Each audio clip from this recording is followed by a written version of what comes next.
In the gaslit streets of Victorian Britain, where shadows danced against cobblestone and fog crept through narrow alleyways like whispered secrets, there existed a world of careful propriety and hidden darkness. The year could be 1850, or perhaps 1870, when the empire stretched across continents, yet women remained confined within the delicate boundaries of drawing rooms and parlours, their lives measured not in achievements, but in the quiet grace with which they bore their burdens.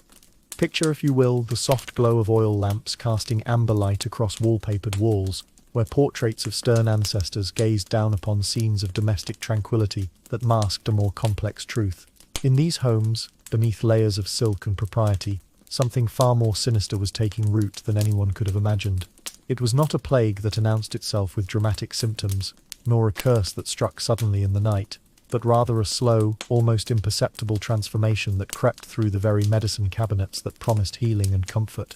How does one describe the gradual fading of a soul, the slow dissolution of vitality that occurs so subtly that even those experiencing it fail to recognize the change until it is far too late? This is a story not of sudden tragedy, but of quiet destruction, of women who found themselves becoming spectral versions of their former selves, drifting through their own lives like ghosts haunting familiar rooms. The agent of this transformation was not some mythical poison or exotic toxin, but a substance that sat openly on pharmacy shelves, recommended by the most respected physicians of the age, and welcomed into homes as readily as tea or sugar. Tonight,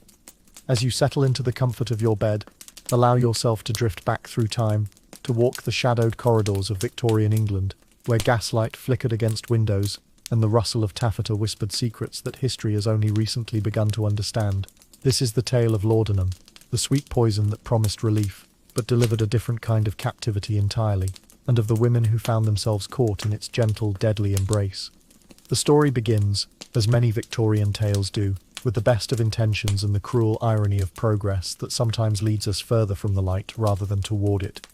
In the grand tapestries of Victorian life, woven with threads of industrial progress and moral righteousness, the medicine cabinet stood as a shrine to the era's peculiar relationship with healing and hope. These wooden boxes, often ornately carved and lined with velvet, contained bottles that gleamed like jewels in the lamplight, each one promising relief from the countless ailments that plagued respectable society. The Victorian world was one of contradictions, where scientific advancement walked hand in hand with superstition, where the same society that built railways spanning continents still believed that night air could cause consumption, and that a woman's uterus might wander through her body causing hysteria.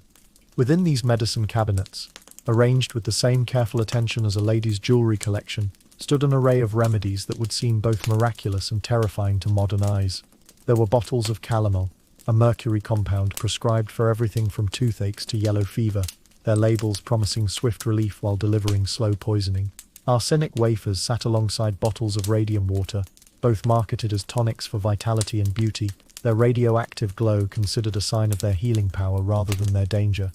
The Victorian appetite for patent medicines was insatiable,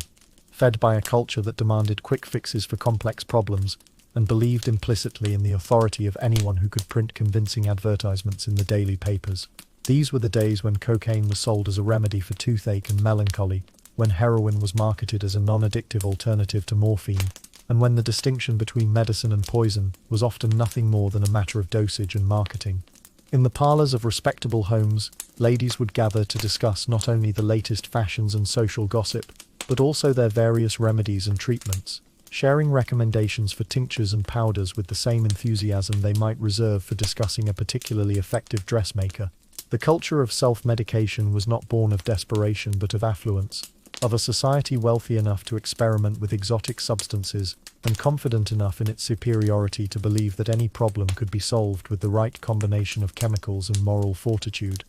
Apothecaries lined the streets of every respectable neighbourhood, their windows displaying colourful bottles and mysterious apparatus that promised to unlock the secrets of health and happiness. These establishments served as both pharmacy and theatre, where customers could witness the dramatic preparation of their prescribed remedies, watching as powders were measured, liquids were mixed, and healing potions were born from what seemed like alchemical magic. The apothecary himself was often viewed as part scientist, part magician, a figure who possessed knowledge of substances so powerful they could transform suffering into serenity with just a few carefully measured drops.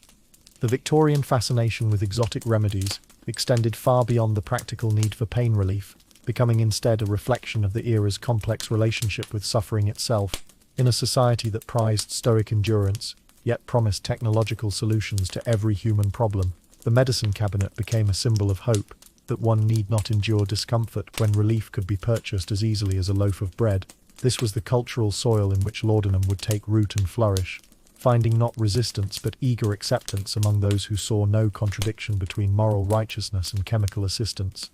The trust placed in these remedies was absolute, built upon the unshakable Victorian belief in progress, and the authority of those who claimed expertise in matters of health and healing. When a respected physician recommended a particular tincture, or when an advertisement in the Times claimed miraculous results from a new patent medicine, few questioned the wisdom of such advice, for to do so would be to question the very foundations of their rapidly advancing civilization.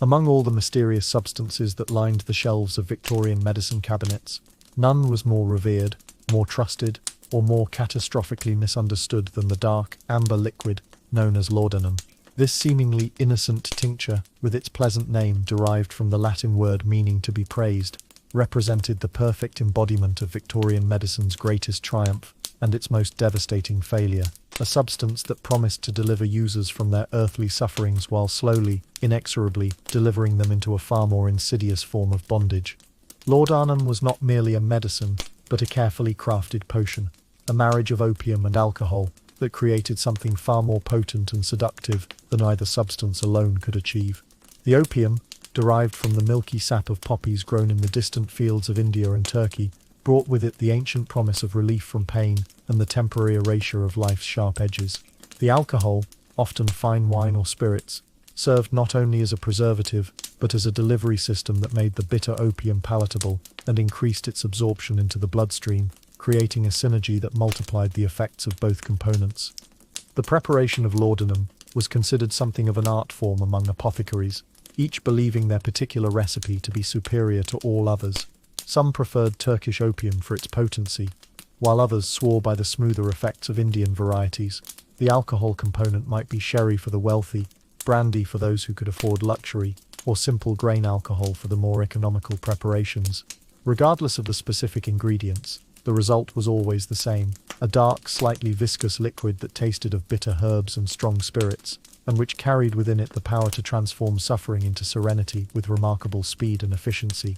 What made laudanum particularly insidious was not its potency, which was well known to those who prescribed it, but rather its presentation as a household necessity, as common and essential as flour in the pantry or candles in the cupboard. Unlike opium smoking, which carried connotations of vice and degradation associated with Chinese immigrants and the criminal underworld, laudanum consumption was wrapped in respectability, recommended by physicians, administered by loving mothers, and consumed in the parlours of the most prestigious homes in England.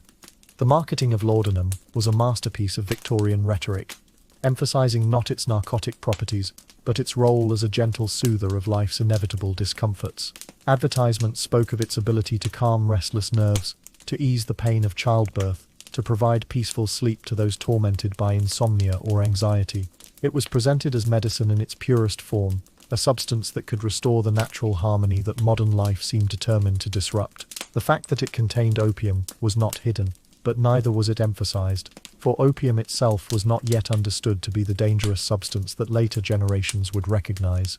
The dosing of laudanum was left largely to the discretion of the user, with physicians providing general guidelines that varied wildly depending on their experience and philosophy. Some recommended a few drops in water for mild discomfort, while others prescribed doses that would be considered dangerous by any modern standard. The lack of standardization meant that users often found themselves experimenting with dosages, gradually increasing the amount needed to achieve the same level of relief, not understanding that they were following a path that led inevitably toward dependence and addiction.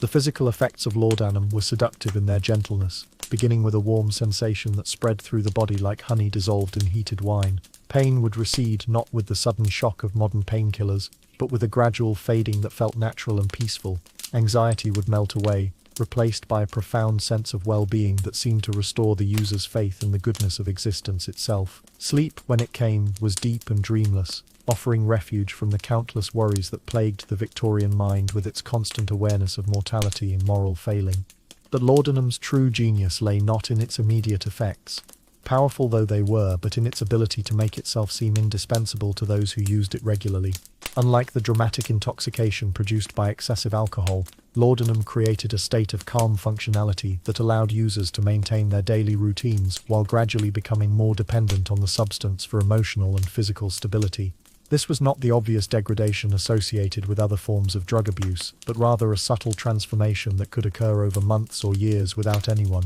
including the user, recognizing what was happening until the process was far advanced and potentially irreversible.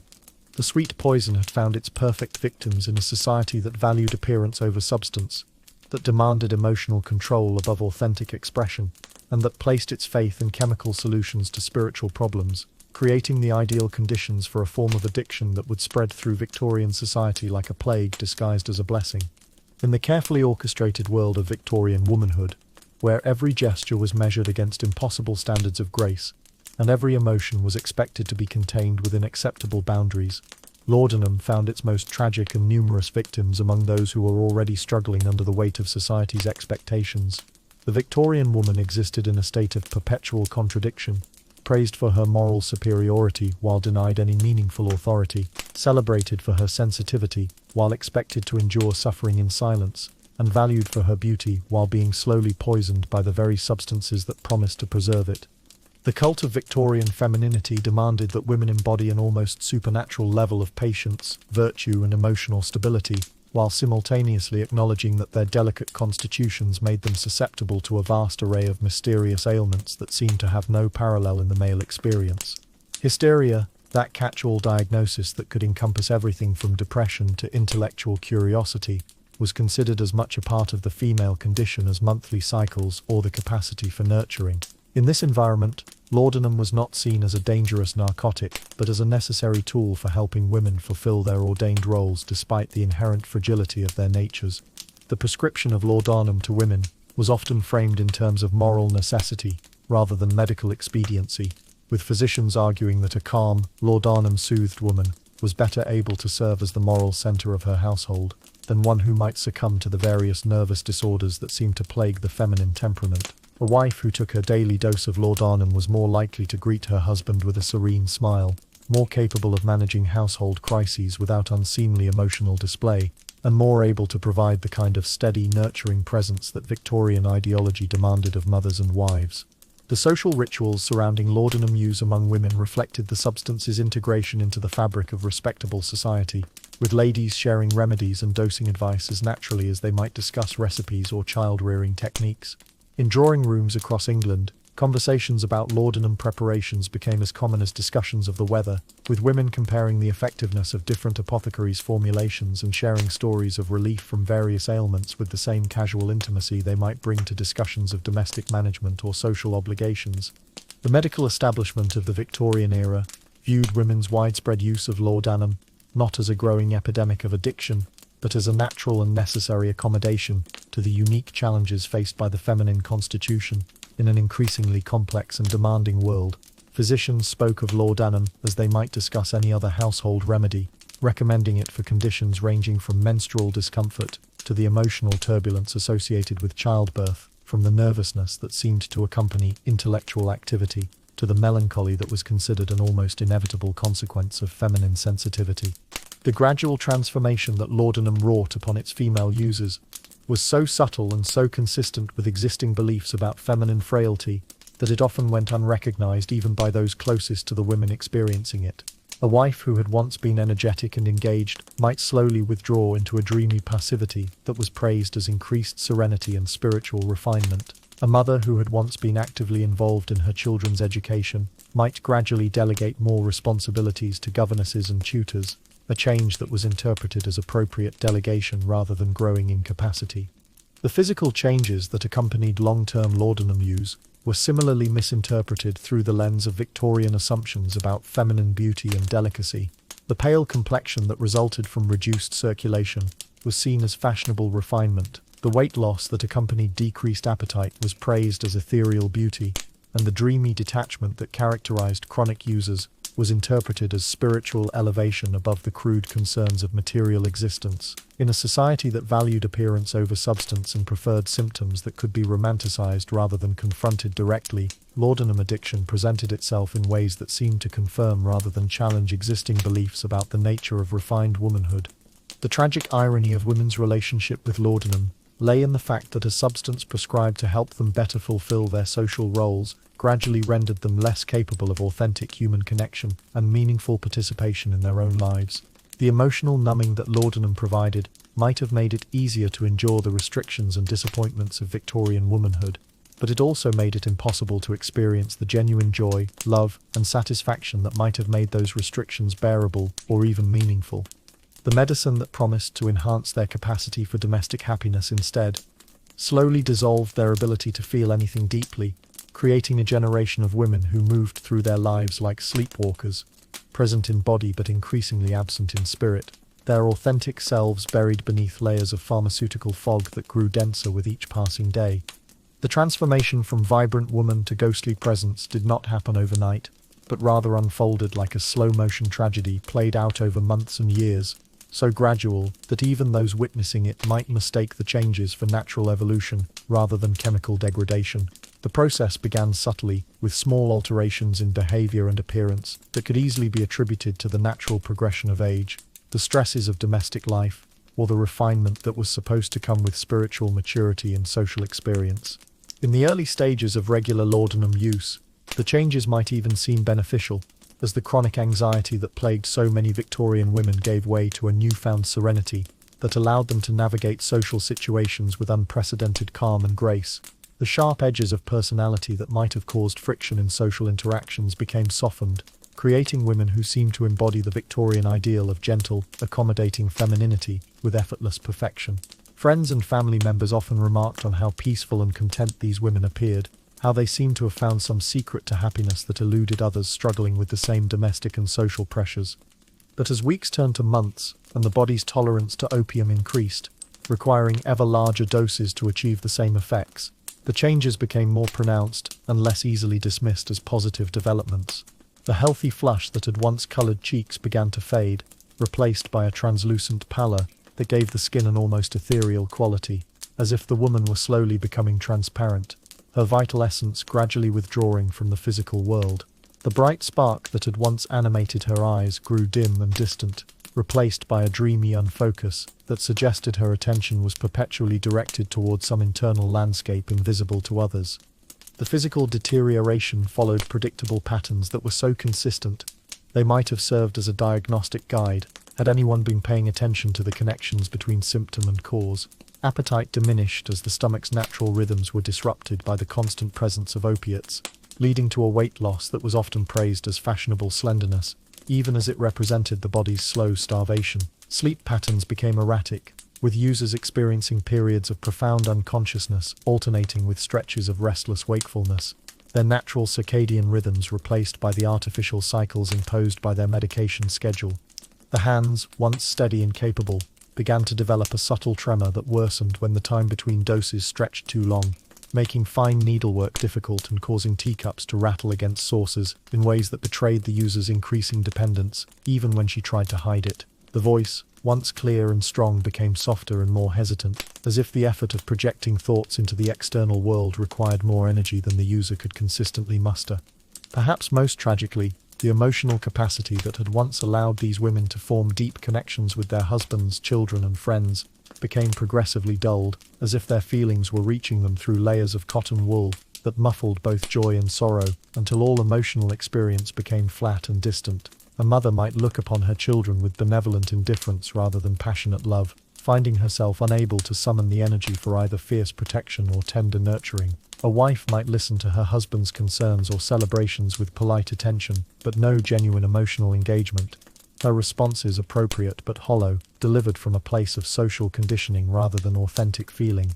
The mind itself began to suffer as the constant presence of opiates interfered with normal cognitive processes, making concentration difficult and memory unreliable. Conversations became harder to follow, books became impossible to finish, and even simple household decisions required enormous effort to complete. The intellectual curiosity that had once driven these women to read, learn, and engage with ideas gradually faded, replaced by a passive acceptance of whatever entertainment or information others provided. Social withdrawal often followed these cognitive changes, as women found themselves increasingly unable to participate meaningfully in the complex social rituals that defined Victorian society. The effort required to maintain appropriate conversation, to remember social obligations, and to navigate the intricate hierarchies of calling cards and dinner invitations became overwhelming, leading many to retreat from public life entirely, claiming delicate health or family obligations as explanations for their increasing isolation.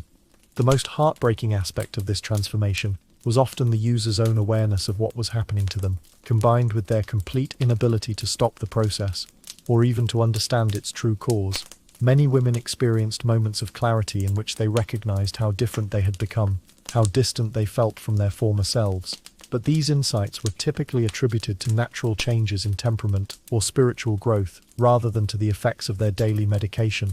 In their lucid moments, they might mourn the loss of their former vitality, while simultaneously reaching for the bottle that promised to ease the pain of that very morning, caught in a cycle that fed upon itself with inexorable logic. Each dose, both symptom and cause of the very problems it purported to solve. Behind the heavy draperies and locked doors of Victorian homes, away from the prying eyes of neighbours and the judgment of society, stories unfolded that would have scandalised the public had they been known. Tales of brilliant minds slowly clouded by pharmaceutical fog and creative spirits gradually extinguished by well-meaning medical intervention. These were not the obvious degradations associated with gin houses or opium dens, but rather the quiet tragedies of respectable addiction, played out in drawing rooms and bedchambers where laudanum bottles sat openly on nightstands like familiar friends, whose true nature remained hidden behind masks of medical respectability. Among the most poignant of these hidden stories were those of women whose intellectual and creative gifts had marked them as exceptional, in an era that preferred its women ornamental rather than accomplished. Elizabeth Barrett Browning, the celebrated poet whose passionate love sonnets still echo through literary history, lived much of her adult life under the influence of laudanum, prescribed initially for the spinal injury she suffered in adolescence, but continued long after any medical necessity had passed. Her letters reveal a woman who understood her dependence with painful clarity, describing laudanum as both her salvation and her curse, the substance that allowed her to function despite chronic pain while simultaneously trapping her in a chemical dependency that she recognized but felt powerless to break. The tragic irony of Barrett Browning's situation lay in the fact that laudanum may have both enabled and constrained her literary output, providing relief from physical suffering that allowed her to write while also creating the dreamy, ethereal quality that some critics found both compelling and troubling in her work. Her famous courtship with Robert Browning was conducted largely through letters, partly because her laudanum use made sustained personal interaction difficult, yet the emotional intensity she brought to their correspondence may have been heightened by the artificial euphoria that accompanied her daily doses. In the fashionable salons of London and Paris, other literary women found themselves caught in similar webs of chemical dependence, disguised as medical treatment. George Eliot, the pen name of Mary Ann Evans, whose novels explored the psychological complexities of human behaviour with unprecedented depth, struggled with laudanum use throughout much of her career, finding in the drug both inspiration for her nuanced understanding of human weakness and a personal weakness that threatened to undermine everything she achieved. Her private journals, discovered decades after her death, revealed a woman who fought a constant battle against what she recognized as an artificial calm that threatened to separate her from the authentic emotional experience that fueled her art. The visual arts claimed their victims as well, including women whose names have been largely forgotten by history, but whose talents were documented by contemporaries who witnessed their slow decline from promising artists to pale shadows of their former selves. Lady Catherine Montague, a portrait painter, whose work was praised in the Royal Academy exhibitions of the 1840s, gradually withdrew from professional life as her laudanum use increased, her later paintings showing a marked deterioration in both technical skill and emotional depth that her contemporaries attributed to feminine delicacy rather than pharmaceutical impairment. The aristocratic classes provided some of the most dramatic examples of laudanum's destructive power, as women with unlimited financial resources and minimal social accountability found themselves able to indulge their dependencies without the practical constraints that might have forced recognition of their problems. The Countess of Pembroke, known in her youth for her wit and social brilliance, became a reclusive figure who rarely left her estate, spending her days in a laudanum-induced haze that transformed her from one of London's most sought-after hostesses into a ghostly presence haunting her own ancestral home.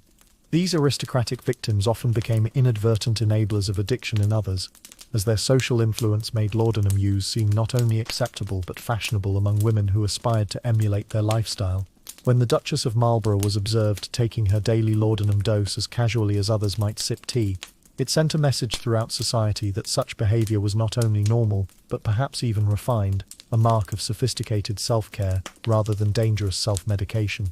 The performing arts suffered their own losses as actresses and singers found their careers gradually undermined by substances that initially seemed to enhance their abilities by reducing stage fright and physical discomfort. Sarah Bernhardt, the legendary French actress whose emotional performances captivated audiences across Europe, was rumoured to rely heavily on laudanum to manage both the physical demands of her profession and the emotional intensity required for her most challenging roles, though the full extent of her dependence remained hidden behind the dramatic persona that made excess seem like artistic temperament rather than medical crisis. Perhaps most tragically, many of these women were aware of what was happening to them, but felt trapped by the very social expectations that had led to their initial laudanum use. To admit to addiction would be to confess weakness in a society that demanded feminine perfection. To acknowledge that the very substances prescribed by respected physicians were destroying their lives would be to challenge medical authority in ways that few women felt empowered to attempt.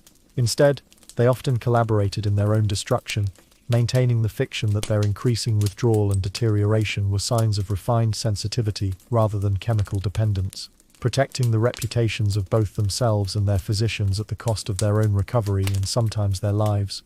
The medical establishment of Victorian England occupied a position of unquestioned authority that made questioning their prescriptions not merely imprudent, but potentially blasphemous, as doctors were viewed as secular priests, whose knowledge of the human body bordered on the divine. These men, educated at the finest universities and licensed by prestigious medical societies, carried themselves with the confidence of those who believed they had unlocked the secrets of human suffering and found the keys to relief in their leather bags filled with tinctures, powders, and mysterious preparations that promised to restore the natural harmony that modern life seemed determined to disrupt. The typical Victorian physician approached the treatment of women with a complex mixture of genuine concern and profound ignorance, their medical education having provided them with detailed knowledge of anatomy and pharmacology, while leaving them largely blind to the psychological and social factors that contributed to many of the conditions they treated. In their view, the female constitution was inherently unstable, prone to mysterious ailments that seemed to have no parallel in male experience,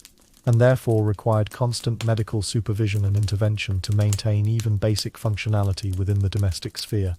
When faced with complaints of nervousness, melancholy, or the vague physical symptoms that seemed to plague their female patients, physicians reached for laudanum with the same confidence that modern doctors might prescribe antibiotics for infection, viewing it not as a dangerous narcotic, but as a gentle corrective that could restore emotional equilibrium without the dramatic side effects associated with other available treatments. The fact that laudanum worked quickly and effectively to relieve symptoms only reinforced their confidence in its prescription, while the gradual development of tolerance and dependence was either unrecognized or dismissed as evidence of the patient's underlying constitutional weakness, rather than as a iatrogenic condition created by the treatment itself. The economic incentives that drove laudanum prescription were rarely acknowledged but powerfully influential, as physicians who could provide quick relief for chronic complaints found themselves with loyal patient bases and thriving practices, while those who advocated for more conservative approaches might lose patients to competitors who promised faster and more complete solutions.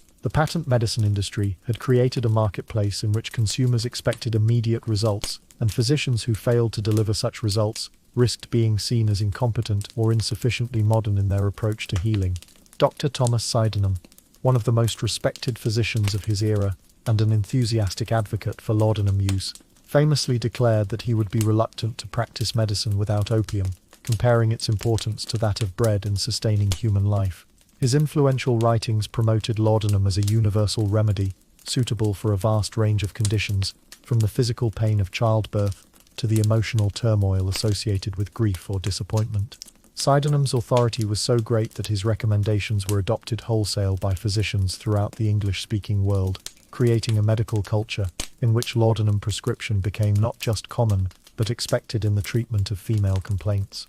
The apothecaries who prepared and dispensed laudanum occupied an ambiguous position between medical professional and merchant, their shops serving as both pharmacy and marketplace where healing and commerce intersected in ways that were not always transparent to their customers.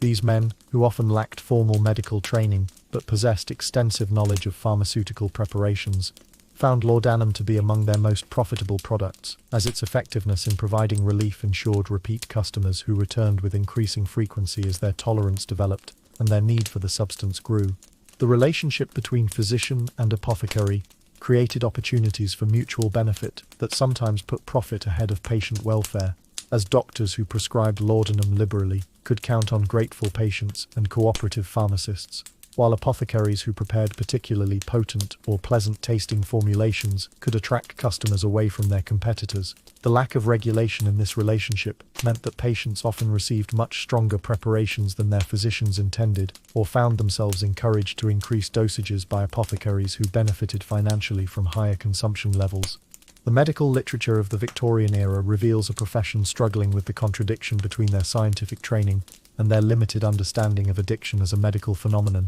with physicians often attributing their patients' increasing need for laudanum to the progression of their underlying conditions, rather than to the development of physical dependence on the medication itself. This interpretation allowed them to maintain their professional confidence, while gradually increasing dosages to levels that would be considered dangerous by any modern standard, creating a therapeutic relationship that was actually making patients sicker while appearing to provide compassionate care. The few physicians who began to recognize the addictive potential of laudanum found themselves in the difficult position of challenging not only their colleagues, but the entire structure of Victorian medical authority, which was built upon the assumption that properly educated physicians could do no harm when following established protocols and prescribing accepted remedies. To suggest that laudanum might be dangerous was to imply that the medical establishment had been systematically poisoning patients while believing itself to be providing healing, a possibility that most physicians found psychologically impossible to accept even when presented with clear evidence of its truth. The gradual recognition of laudanum's dangers would eventually lead to professional soul-searching and regulatory reform, but for the thousands of women who had already become dependent on the substance, such future developments offered little hope for recovery or redemption, leaving them trapped between a medical establishment that had created their addiction and a society that offered no acceptable alternatives to the chemical dependency that had become their only means of coping with the pressures and expectations of Victorian womanhood. The ripple effects of laudanum addiction extended far beyond the individual women who fell under its influence, spreading through Victorian households like a slow poison that contaminated every relationship and transformed the very nature of domestic life in ways that were rarely understood or acknowledged by those who witnessed them. In homes where wives and mothers had become dependent on laudanum, the entire family structure gradually shifted to accommodate the increasingly passive and detached presence of women who had once served as the emotional and practical centers of their households. Children growing up in such environments often developed a peculiar relationship with maternal love, receiving care that was dutiful but emotionally distant, as if their mothers were observing family life from behind a sheet of glass that allowed them to see but not fully participate in the joys and sorrows of their offspring. These children learn to interpret their mother's dreamy smiles and gentle but absent touches as normal expressions of maternal affection, having no basis for comparison with the more engaged and emotionally present parenting that characterized families not affected by chemical dependency. The husbands of laudanum-dependent women found themselves in the impossible position of being married to women who were physically present but emotionally unavailable, their wives having been transformed into beautiful, compliant, but ultimately hollow versions of the women they had courted and married. Many of these men initially welcomed the change, finding their wives easier to live with when the sharp edges of personality had been softened by daily doses of laudanum, but gradually came to mourn the loss of the passionate, engaged partners they had once known, even as they remained unable to identify the cause of the transformation or to imagine any solution that would not involve challenging medical authority. The social fabric of Victorian communities was quietly altered by the widespread use of laudanum among women, as the informal networks of mutual support and shared responsibility that had traditionally bound neighborhoods together began to fray when many of the women who had once provided emotional leadership and practical assistance became too withdrawn and unreliable to maintain their former roles. Church committees struggled with members who attended faithfully but contributed little, charitable organizations found themselves short of the dedicated volunteers who had once driven their activities, and social gatherings became stilted affairs, where conversations were carried by increasingly small numbers of participants, while others sat in dreamy silence. The economic impact of laudanum addiction on Victorian families was rarely calculated, but often devastating, as the cost of maintaining a steady supply of the drug could consume significant portions of household budgets, particularly for families that had to purchase premium formulations or support multiple addicted members. The indirect costs were even higher, as women who had once managed household finances efficiently might become careless with money, making poor purchasing decisions or failing to maintain the careful account-keeping that characterized successful domestic management. Servants in homes affected by laudanum addiction often found themselves assuming responsibilities that properly belonged to their mistresses, making decisions about childcare, household management, and social obligations that exceeded their training and authority. These domestic workers, who were typically forbidden from commenting on their employer's behavior, became unwilling witnesses to the slow deterioration of families they served, watching helplessly as children were emotionally neglected and husbands retreated into their own forms of escapism or despair. The extended families of laudanum users experienced their own forms of suffering as parents watched their daughters fade away despite receiving what appeared to be excellent medical care, and siblings struggled to maintain relationships with sisters who seemed increasingly distant and unreachable. Family gatherings became exercises in polite fiction, with everyone pretending not to notice the obvious changes in beloved relatives, while privately wondering what might be done to help them recover their former vitality and engagement. Perhaps most tragically, the children of laudanum-dependent mothers often grew up to repeat the patterns they had observed, turning to chemical solutions for emotional problems and accepting pharmaceutical dependence as a normal part of adult life. The normalization of laudanum use within affected families created a multi-generational cycle of addiction that might persist for decades, with each generation passing on both the genetic predisposition to addiction and the cultural attitudes that made chemical dependency seem like appropriate medical treatment, rather than a serious health crisis requiring intervention and recovery. The social stigma associated with acknowledging addiction meant that many families chose to maintain the fiction that their laudanum-dependent members were suffering from chronic medical conditions that required ongoing treatment, rather than confronting the reality that their loved ones had become victims of well-intentioned, but ultimately destructive medical intervention. This conspiracy of silence protected family reputations while ensuring that the true scope of the laudanum epidemic remained hidden from public view, making it impossible for society to recognize the magnitude of the problem or to develop effective responses to it.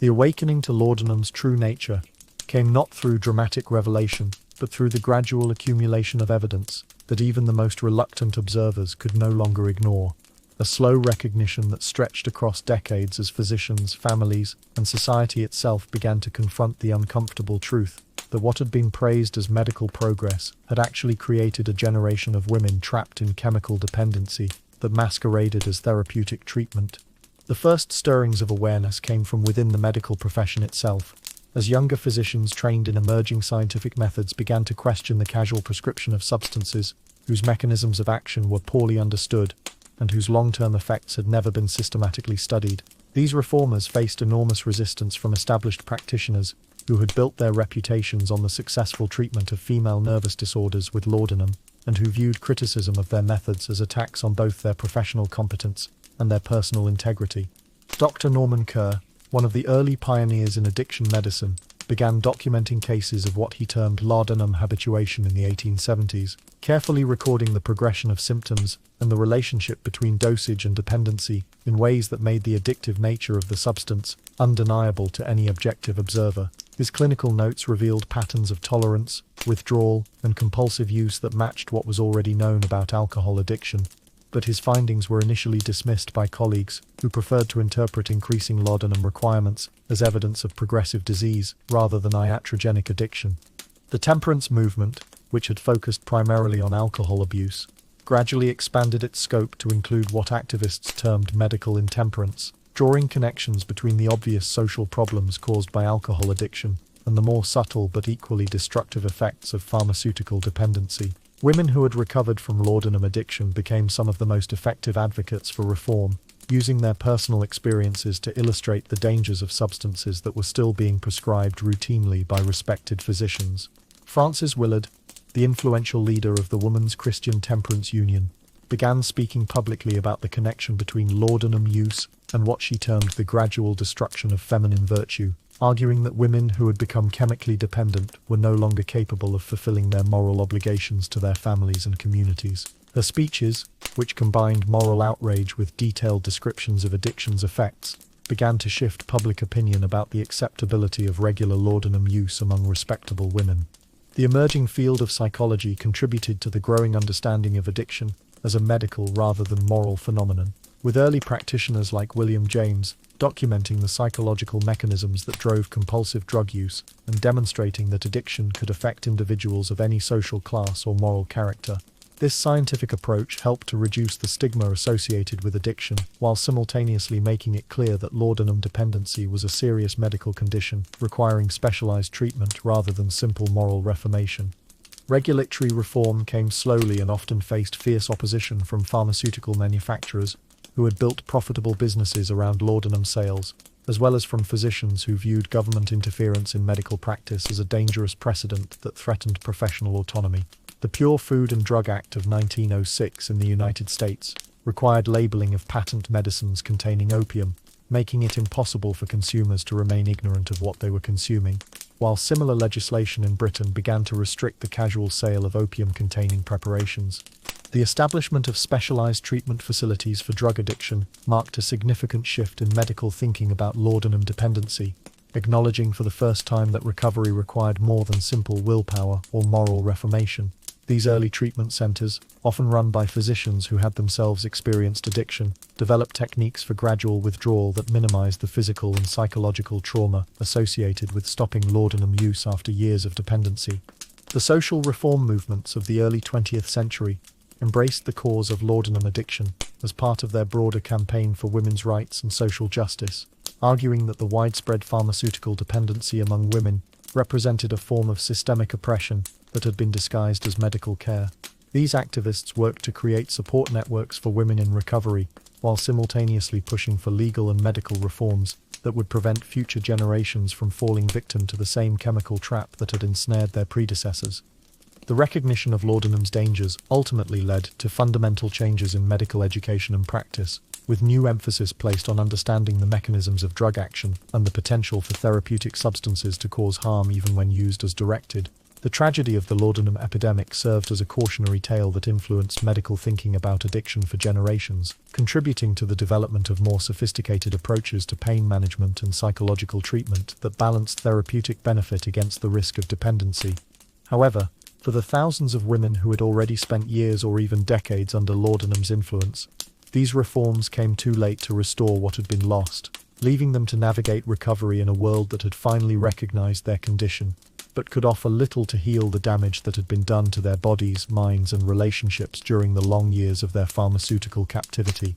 In the quiet hours when gaslight flickered against frost-covered windows and the sounds of Victorian streets faded into memory, we are left to contemplate the ghostly figures who drifted through those distant parlors and drawing rooms, women whose stories remind us that the line between healing and harm is often thinner than we dare to imagine. These were not the dramatic victims of obvious poisons or violent crimes, but rather the casualties of good intentions corrupted by ignorance, of medical authority exercised without wisdom, and of a society that preferred comfortable illusions to uncomfortable truths about the substances it embraced as salvation.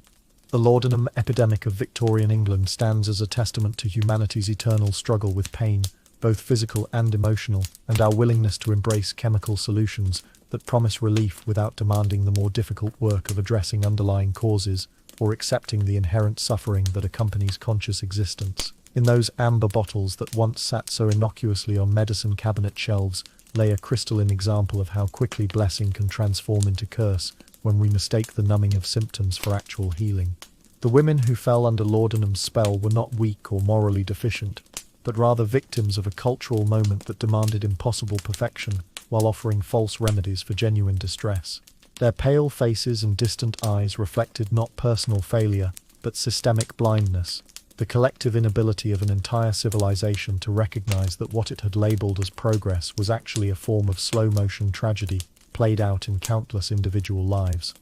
As we drift towards sleep in our own era, surrounded by our own pharmaceutical solutions and medical certainties, The ghosts of Victorian laudanum users whisper warnings about the seductive power of chemical relief and the importance of questioning even the most authoritative voices when they promise easy answers to complex problems. Their stories echo across the centuries, reminding us that every generation faces its own version of the laudanum dilemma, its own choice between the difficult path of authentic healing and the seemingly gentler road that leads to chemical dependency disguised as medical treatment. The tragedy of these women lies not only in what they lost, but in what we all lose when suffering souls are silenced by substances that promise peace but deliver only a hollow simulation of contentment. In their gradual transformation from vibrant individuals into spectral presences, we see reflected our own temptations to choose numbness over feeling, compliance over resistance, and artificial serenity over the messy vitality of fully conscious existence.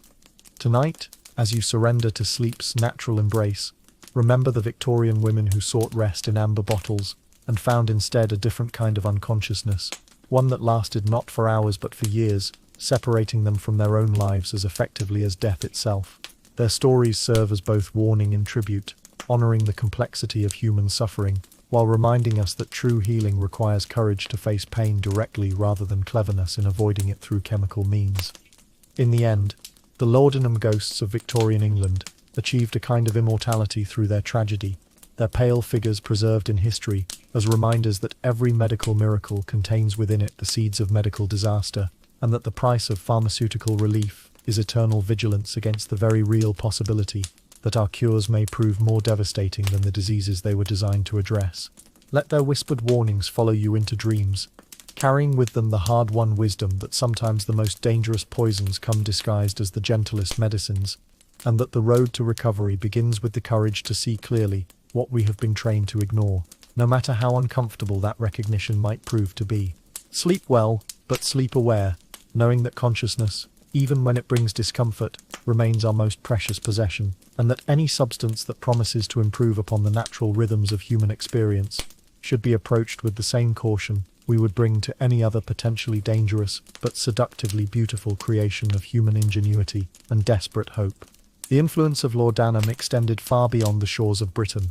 flowing along the same trade routes that carried tea, silk and spices, spreading through the drawing rooms of continental Europe and across the Atlantic to the parlours of American society, with the inexorable persistence of a tide that recognized no national boundaries or cultural barriers. In the grand salons of Paris, where intellectual discourse flourished alongside artistic innovation, laudanum found eager acceptance among women who prided themselves on their sophistication and openness to new experiences, viewing the English fashion for medicinal opium as another mark of cosmopolitan refinement, rather than recognizing it as the harbinger of personal destruction it would prove to be.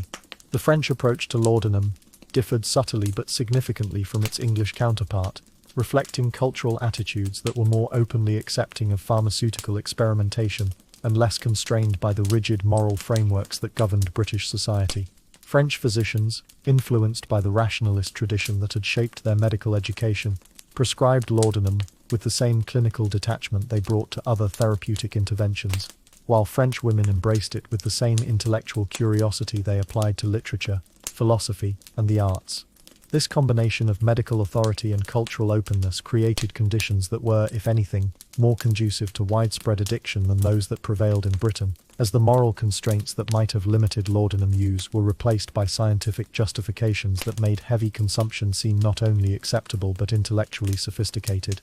In the fashionable districts of Vienna, where the emerging field of psychology was beginning to challenge traditional assumptions about the nature of human consciousness, laudanum use became entangled with experimental approaches to mental health treatment that viewed altered states of consciousness as potentially therapeutic rather than inherently dangerous. Austrian physicians, influenced by early psychological theories about the relationship between mind and body, prescribed laudanum not only for physical ailments, but also for what they termed disorders of the spirit, creating a medical framework that justified pharmaceutical intervention in emotional and psychological problems that previous generations might have addressed through religious practice, social support, or simple endurance.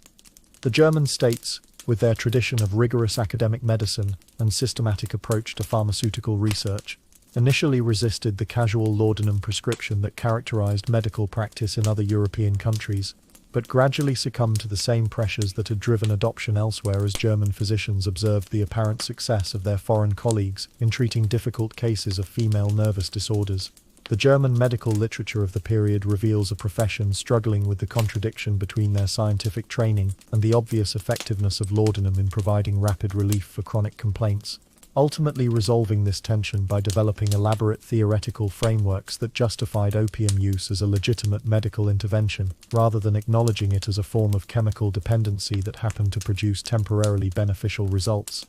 Across the Atlantic, American society embraced laudanum with the same enthusiasm it brought to other imported fashions, but with distinctly American characteristics that reflected the nation's frontier spirit and democratic ideals. In the expanding cities of the eastern seaboard, where European cultural influences competed with indigenous American values, laudanum use became associated with refinement and sophistication, a marker of social advancement that distinguished cosmopolitan families from their rural counterparts. The democratic nature of American society meant that laudanum use was not limited to aristocratic circles, as it often was in Europe, but spread rapidly through middle-class communities, where access to medical care and pharmaceutical preparations was more widely available than in the more rigidly stratified societies of the Old World.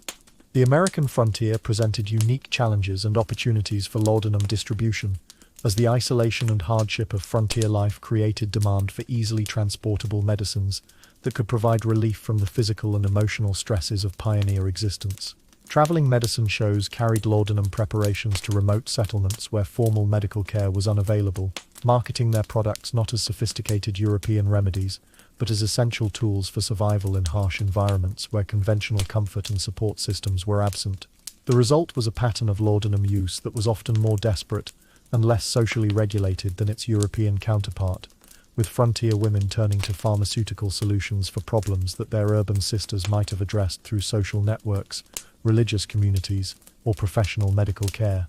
The Spanish and Portuguese colonies in Latin America developed their own distinctive relationships with laudanum, influenced by indigenous traditions of plant-based medicine that made the concept of pharmaceutical intervention for psychological and spiritual problems seem more natural and acceptable than it might have appeared to populations without such cultural precedents.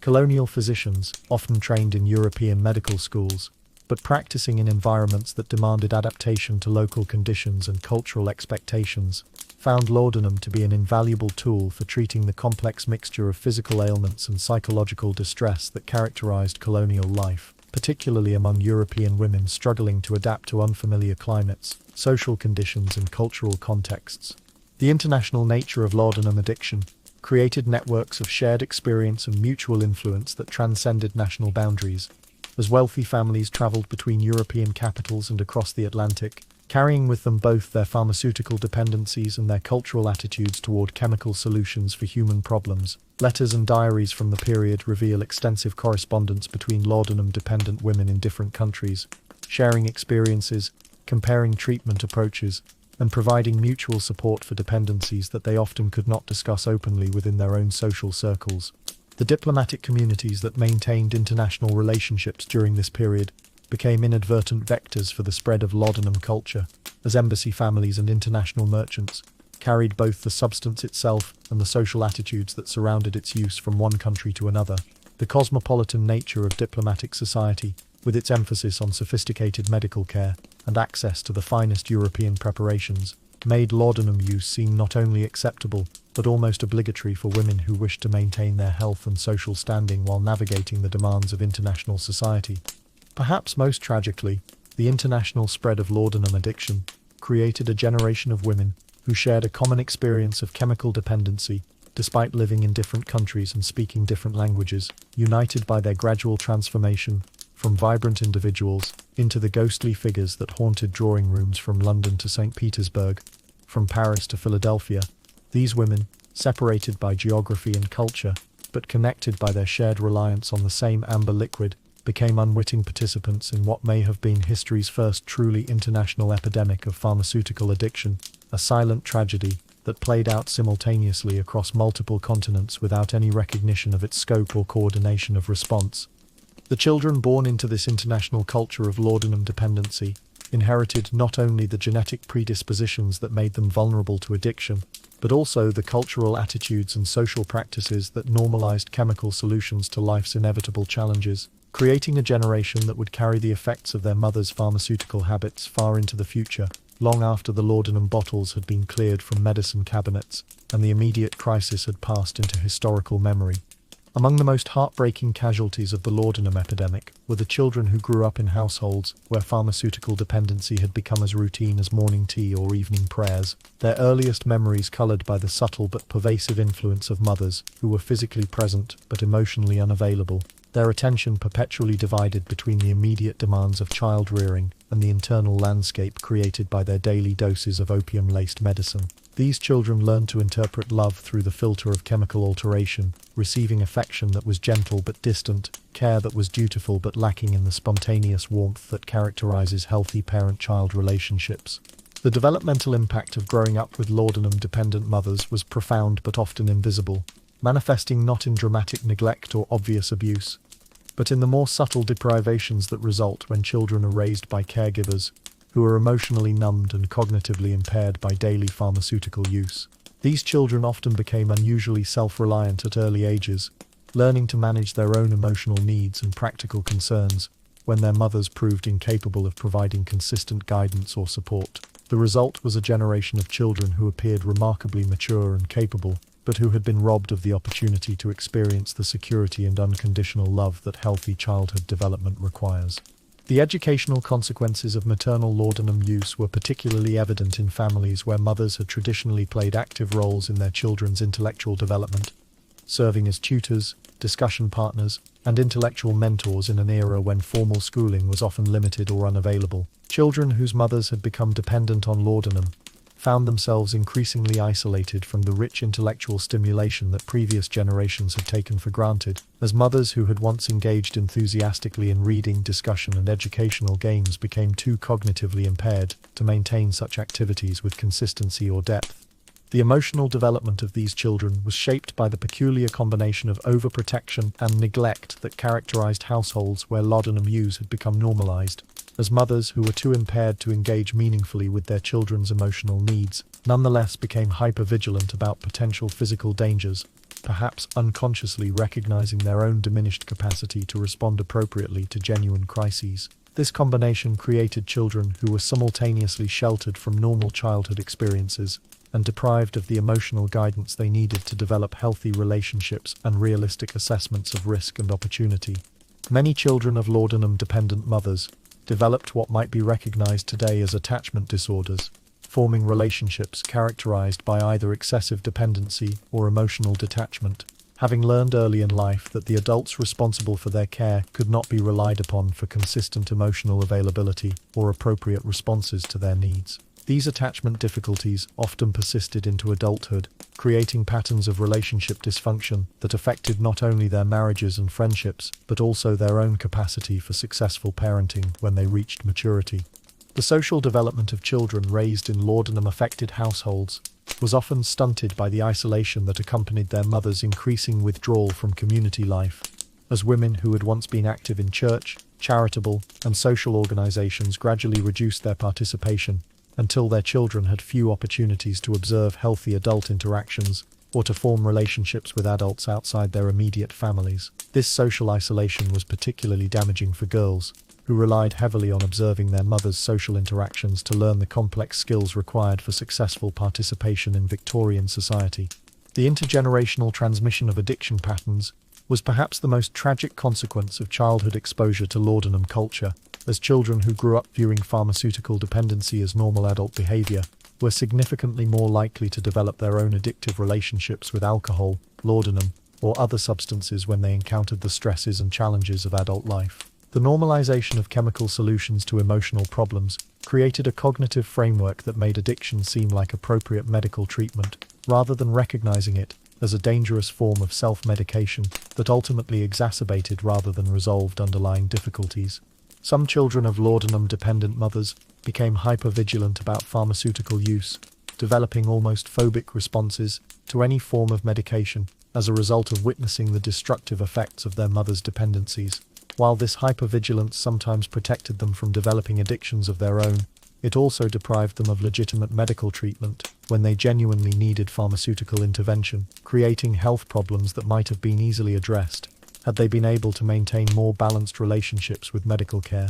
The economic impact of growing up in laudanum-affected households was often severe, but rarely acknowledged, as families diverted significant financial resources toward maintaining steady supplies of increasingly expensive pharmaceutical preparations, while simultaneously losing income due to the reduced productivity and social engagement of dependent mothers. Children in such families often experienced a gradual decline in living standards that was attributed to economic conditions or paternal inadequacy, rather than being recognized as a consequence of maternal addiction, creating shame and confusion about family circumstances that might persist for decades. The most resilient children of laudanum-dependent mothers often became advocates for reform and recovery, using their personal experiences to inform their understanding of addiction as a medical rather than moral phenomenon, and working to create support systems for other families affected by pharmaceutical dependency. These individuals, scarred but strengthened by their childhood experiences, contributed significantly to the eventual recognition of laudanum addiction as a serious public health problem,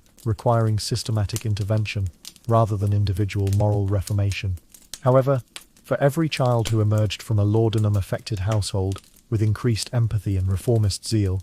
many others carried the wounds of their upbringing into their own adult relationships, perpetuating cycles of emotional unavailability, chemical dependency, and dysfunctional family dynamics that would affect multiple generations before the full scope of laudanum's legacy could be understood and addressed through systematic social and medical intervention. The economic machinery that sustained the laudanum epidemic operated with the smooth efficiency of any profitable commercial enterprise, its mechanisms so thoroughly integrated into the fabric of international trade and domestic commerce that few participants in the system paused to consider the human cost of their profitable activities. At the foundation of this economic pyramid lay the opium fields of India and Turkey, where vast plantations devoted thousands of acres to the cultivation of poppies under the direct supervision of trading companies that had transformed agricultural production into a sophisticated industrial process designed to maximize both yield and profit.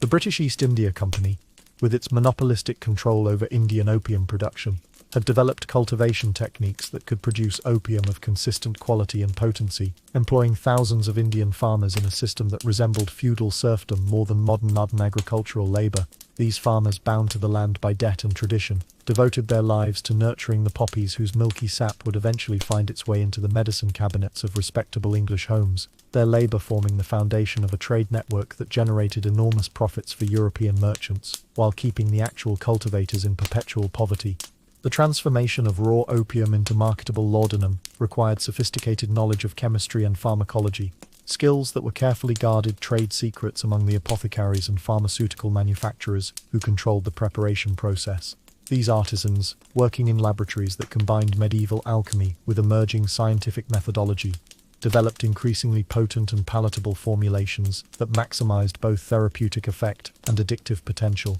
their innovations driven by competitive pressures that rewarded effectiveness and customer loyalty above safety or long-term consequences. The distribution networks that carried laudanum from manufacturers to consumers operated with remarkable efficiency, utilizing the same transportation systems that moved other luxury goods throughout the British Empire and across international borders. Laudanum traveled alongside tea, silk, and spices, its valuable cargo protected by the same security measures that guarded other precious commodities. Its shipment coordinated through the same commercial networks that had made global trade both profitable and reliable for the merchant classes who controlled international commerce. The retail sale of laudanum generated enormous profits for apothecaries who found themselves serving customers whose needs were both predictable and increasing, as the development of tolerance ensured that successful laudanum users would require larger and more frequent purchases over time. These merchant healers, occupying positions of respect and authority within their communities, developed sophisticated customer relationships that combined medical consultation with commercial transaction, their success measured not only by their pharmaceutical knowledge, but by their ability to maintain steady revenues from their most valuable customers. The financial impact of laudanum consumption on individual households varied enormously depending on social class and economic circumstances, but even wealthy families found their budgets strained by the increasing costs associated with maintaining multiple addictive members. particularly when premium formulations or imported preparations were preferred over locally produced alternatives. For middle-class families, laudanum expenses could consume significant portions of household income,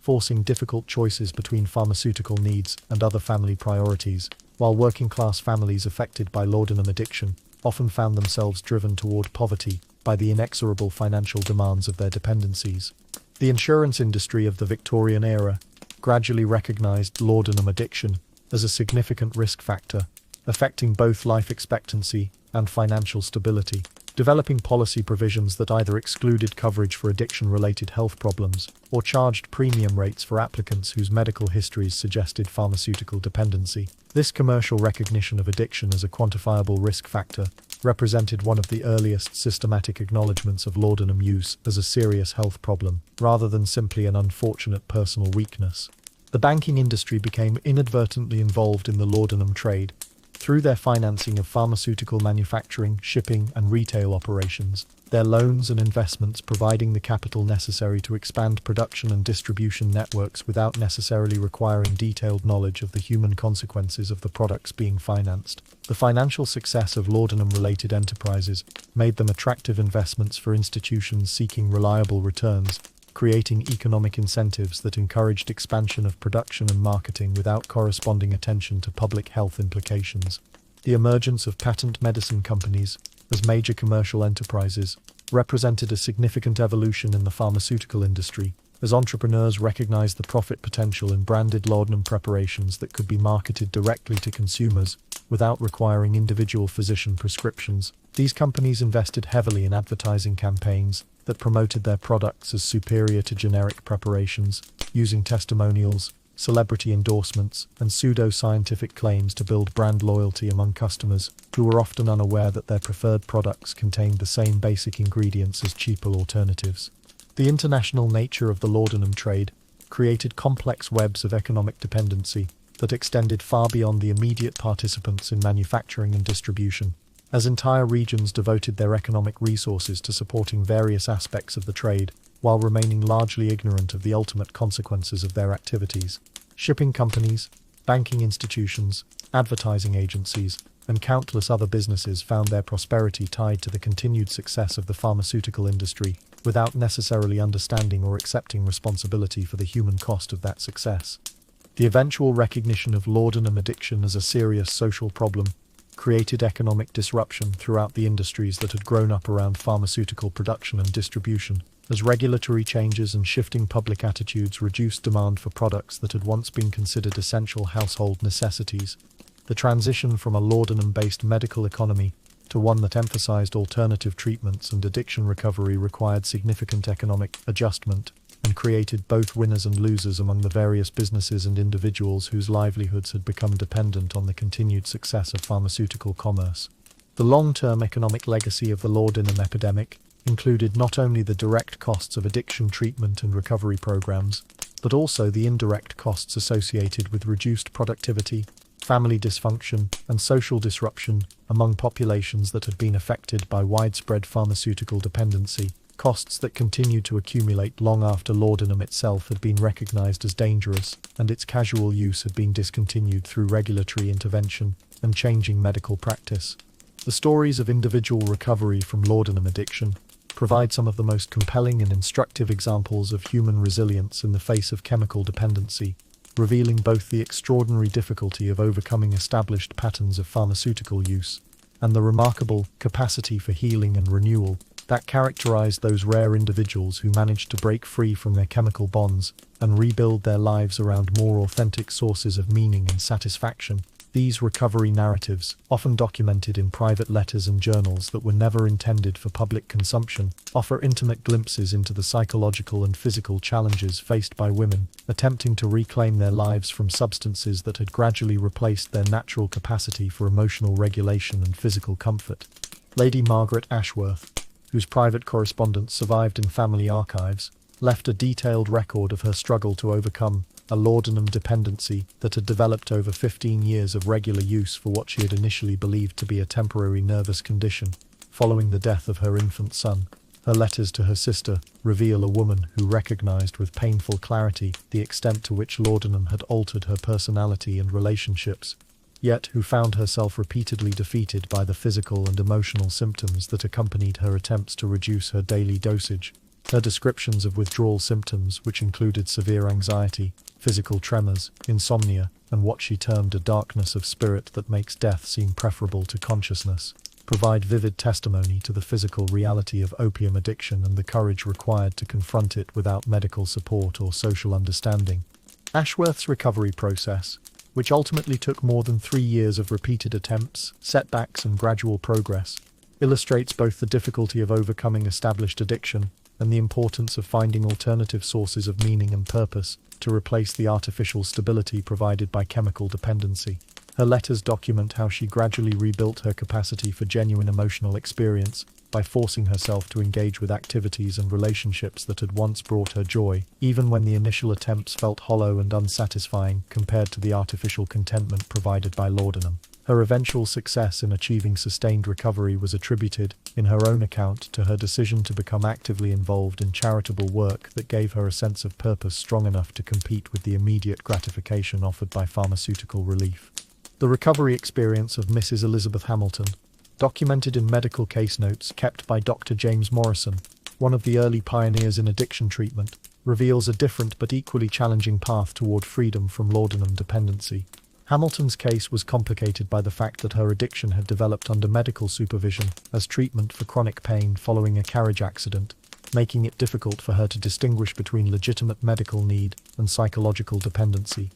Dr. Morrison's notes describe a gradual withdrawal process that took more than 8 months, during which Hamilton's dosage was reduced so slowly that she was often unaware of the changes, while alternative treatments including hydrotherapy, massage, and what would now be recognized as primitive forms of psychological counseling were introduced to help her develop new coping mechanisms for both physical discomfort and emotional distress. Hamilton's recovery was marked by what Dr. Morrison termed waves of clarity, alternating with periods of deep depression and physical discomfort, a pattern that required constant adjustment of treatment approaches and enormous patience from both patient and physician. Her case notes reveal how recovery from laudanum addiction involved not only overcoming physical dependence, but also rebuilding fundamental life skills that had been compromised by years of chemical dependency, including the ability to make decisions, to engage emotionally with family members, and to find satisfaction in activities that did not provide immediate relief from discomfort or anxiety.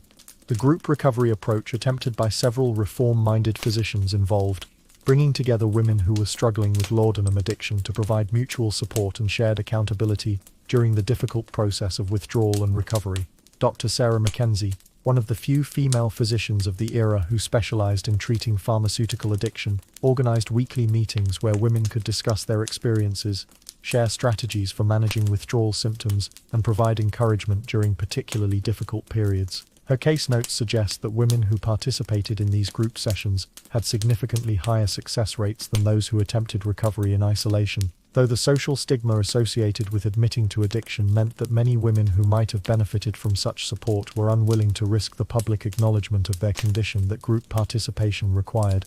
The role of family support in successful recovery was documented in numerous cases, where husbands, children, or other relatives took active roles in monitoring medication use, providing alternative activities during periods of intense craving, and maintaining hope during the inevitable setbacks that characterized most recovery attempts. However, family involvement was complicated by the fact that many family members had become inadvertent enablers of addiction, having adjusted their own behavior patterns to accommodate the needs and limitations of their laudanum-dependent relatives. Successful recovery often required not only individual change, but fundamental alterations in family dynamics and communication patterns, changes that some families were unable or unwilling to make.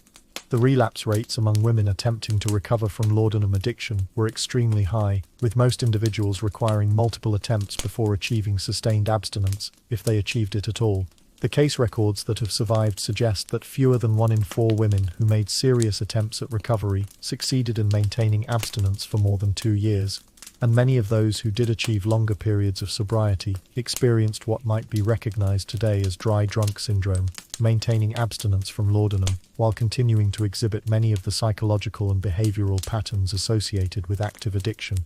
The few women who achieved full recovery from laudanum addiction often became advocates for other women struggling with similar problems, using their personal experiences to provide both practical guidance and emotional support for others attempting to break free from pharmaceutical dependency. These recovered women played crucial roles in the eventual recognition of addiction as a medical rather than moral problem, their testimonies providing evidence that recovery was possible with appropriate support and treatment, while simultaneously illustrating the inadequacy of existing medical and social responses to chemical dependency.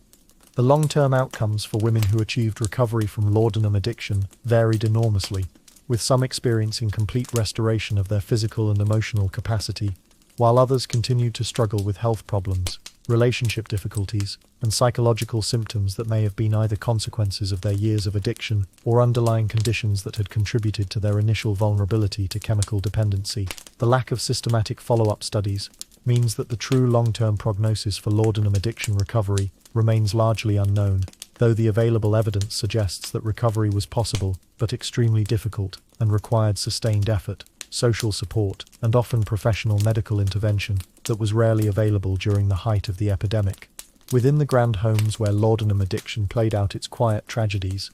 the servants who maintained the households bore witness to transformations that they were forbidden by social convention to acknowledge or discuss, becoming involuntary guardians of secrets that would haunt them long after their employment had ended, and the families they had served had scattered or died. These domestic workers, whose positions required them to maintain intimate knowledge of their employers' daily routines, while pretending ignorance of anything that might reflect poorly on the family's reputation, found themselves caught between their professional obligations and their human concerns as they watched women they had known as vibrant, engaged individuals gradually fade into ghostly versions of their former selves. The lady's maid, whose duties brought her into daily contact with her mistress during the most private moments of dressing, bathing, and preparing for sleep, was often the first to notice the subtle changes that marked the beginning of serious laudanum dependency. These highly trained servants, selected for their discretion as much as their technical skills, observed the gradual changes in their mistress's appearance and behavior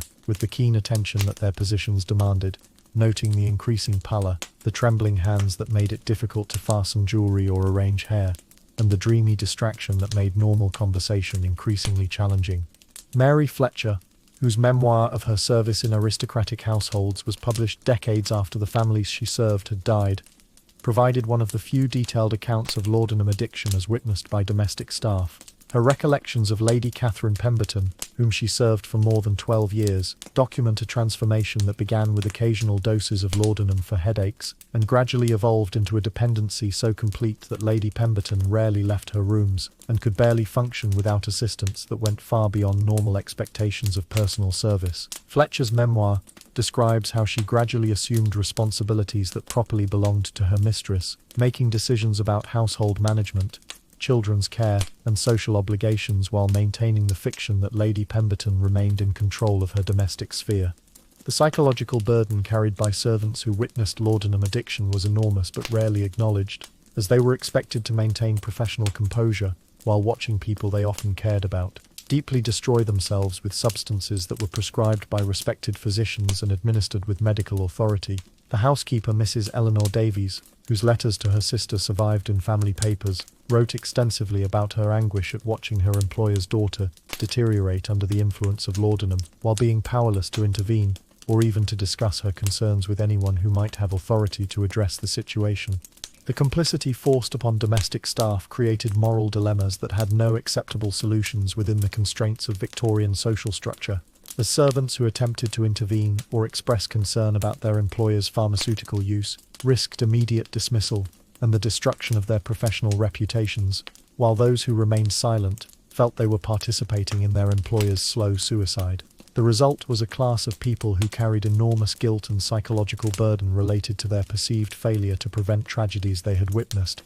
but been powerless to address. The practical challenges faced by servants in laudanum-affected households were immense, as they found themselves required to compensate for their employer's increasing incapacity while maintaining the appearance of normal household function. The butler James Morrison, whose detailed household records were preserved by the family he served, documented how he gradually assumed responsibilities for financial management, social correspondence, and decision-making, that should have been handled by the master and mistress of the house, all while ensuring that visitors and community members remained unaware of the extent to which the family's apparent functionality depended on servants' initiative rather than their employer's management. The children's nurse in a laudanum-affected household faced particularly heartbreaking challenges, as she was required to provide emotional nurturing and practical guidance to children whose mothers were physically present but emotionally unavailable, while maintaining the pretense that the family structure remained normal and healthy. Nurse Margaret Thompson, whose care of the Ashford children was documented in family correspondence, wrote movingly about her attempts to shield the children from awareness of their mother's condition, while simultaneously providing the consistent emotional support that their mother's laudanum use made impossible. The cook and kitchen staff in laudanum-affected households often found themselves dealing with erratic meal schedules, changed dietary requirements, and the challenge of preparing food for family members whose appetites and preferences had been altered by pharmaceutical use, all while maintaining the elaborate meal service that Victorian society expected from respectable households. The gradual simplification of menus and reduction in formal entertaining that often accompanied increasing laudanum use was attributed to changing family preferences, rather than being recognized as a consequence of the mistress's declining capacity to manage complex household functions. The head gardener and outdoor staff were often among the last to recognize the changes occurring within the households they served, as their duties kept them largely separated from the intimate family life, where laudanum addiction played out its most devastating effects. However, their observations of reduced outdoor activity, cancelled garden parties, and the gradual deterioration of the elaborate social entertaining that had once characterized their employer's lifestyle provided additional evidence of the systematic changes that laudanum addiction brought to all aspects of family life. The correspondence between servants in different households created informal networks through which information about laudanum addiction and its effects circulated among the domestic worker community, though the extreme discretion required by their positions meant that such discussions were necessarily coded and oblique. The shared experience of witnessing laudanum addiction created bonds among servants that transcended their normal professional relationships, as they found in each other the only people who could understand the unique challenges and moral dilemmas created by their intimate knowledge of their employer's pharmaceutical dependencies. The economic impact of serving in laudanum-affected households was often severe for domestic workers, as the declining social engagement and reduced entertaining that accompanied increasing addiction meant fewer opportunities for the additional income that servants traditionally earned from special events, holiday celebrations, and the tips provided by frequent guests. Additionally, the social isolation that often characterized laudanum-affected families meant that servants had fewer opportunities to make the professional connections that were essential for career advancement in domestic service. The long-term psychological effects on servants who had witnessed laudanum addiction included not only the immediate trauma of watching helplessly as people they cared about destroyed themselves, but also the lasting impact of having been forced to maintain silence about experiences that contradicted their moral values and professional standards. Many former domestic workers carried guilt and regret about their perceived inaction for decades after their service had ended, wondering whether different choices on their part might have made a difference in outcomes that had seemed inevitable at the time, but appeared more preventable in retrospect. The testimonies of domestic workers who witnessed laudanum addiction, when they were finally able to speak freely about their experiences, provided some of the most detailed and emotionally compelling evidence about the true scope and human cost of the epidemic, their insider perspectives revealing aspects of the crisis that remained invisible to physicians, family members, and social observers who lacked their intimate knowledge of how pharmaceutical dependency transformed the daily reality of Victorian domestic life. The intersection of laudanum addiction with other pressing social issues of the Victorian era created complex webs of causation and consequence that amplified the destructive effects of pharmaceutical dependency, while simultaneously obscuring its recognition as a distinct problem requiring specific solutions. The cult of feminine invalids that characterized Victorian medical culture meant that laudanum addiction often developed alongside or was confused with other conditions that were believed to be natural consequences of refined feminine constitution, making it extremely difficult to distinguish between legitimate medical treatment and iatrogenic addiction. The epidemic of what Victorian physicians termed nervous exhaustion or neurasthenia provided perfect cover for the development of laudanum addiction, as the symptoms of chronic opium use closely resembled those attributed to the fashionable diagnosis of nervous system depletion that was believed to result from the excessive demands of modern civilized life. Women who complained of fatigue, emotional instability, digestive problems, and difficulty concentrating were routinely diagnosed with neurasthenia and prescribed laudanum as treatment, creating a medical paradigm in which addiction symptoms were interpreted as evidence of underlying disease, rather than as consequences of the treatment being provided. The Victorian obsession with feminine purity and moral elevation created additional complications for the recognition and treatment of laudanum addiction, as addiction was generally understood to be a moral failing that contradicted the fundamental nature of refined womanhood. The cognitive dissonance created by observing obviously virtuous women exhibiting the behavioral patterns associated with addiction led many observers to conclude that feminine pharmaceutical dependency must represent a different phenomenon entirely, one that required different explanations and different responses than the addiction problems recognized among men who used alcohol or opium in more obviously recreational contexts. The economic pressures that drove many middle-class families toward financial instability during the Victorian era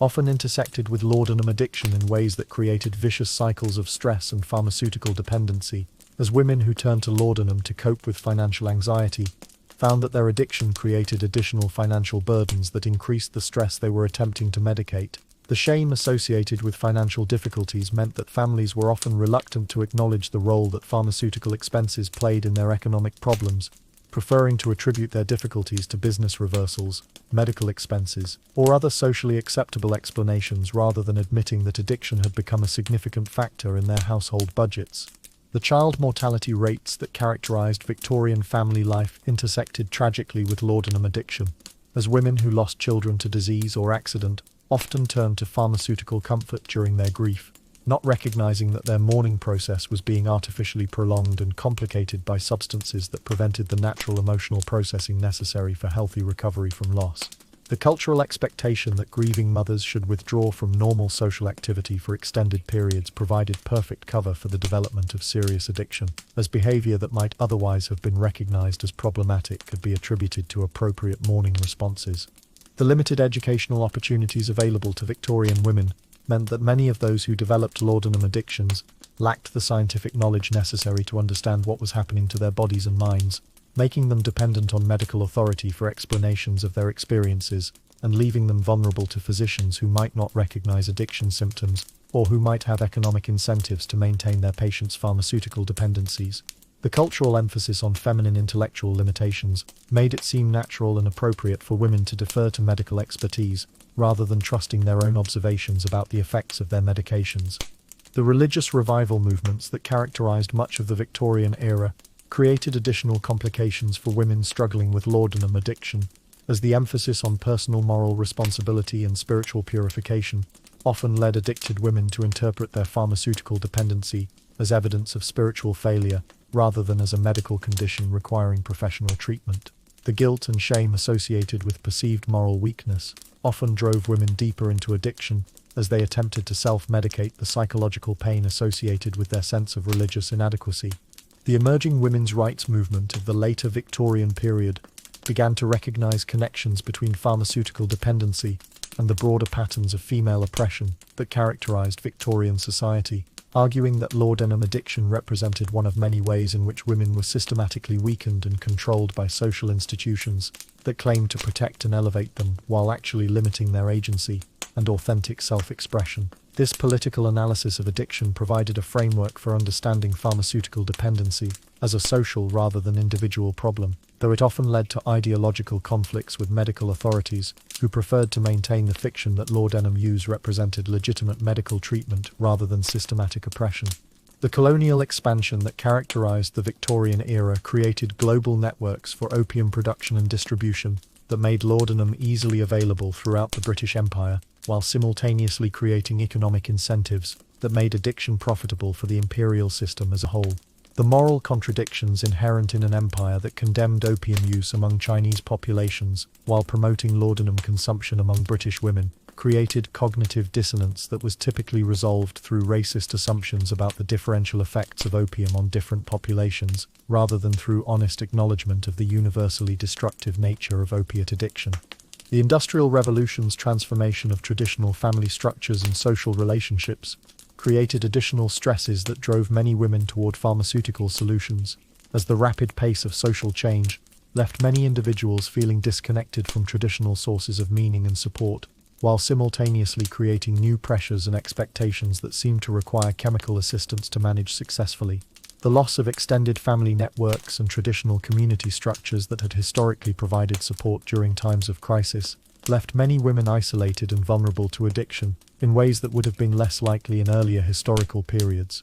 The scientific revolution that was transforming Victorian understanding of the natural world created a cultural context in which chemical solutions to human problems seemed not only possible but inevitable, as the dramatic successes achieved by chemistry and pharmacology in other areas led to unrealistic expectations about the potential for pharmaceutical intervention in psychological and social problems that might have been better addressed through non-chemical means. The faith in scientific progress that characterized Victorian culture made laudanum addiction seem like a temporary problem that would inevitably be solved through further scientific advancement, rather than recognizing it as an inherent consequence of attempting to use chemical solutions for fundamentally non-chemical problems.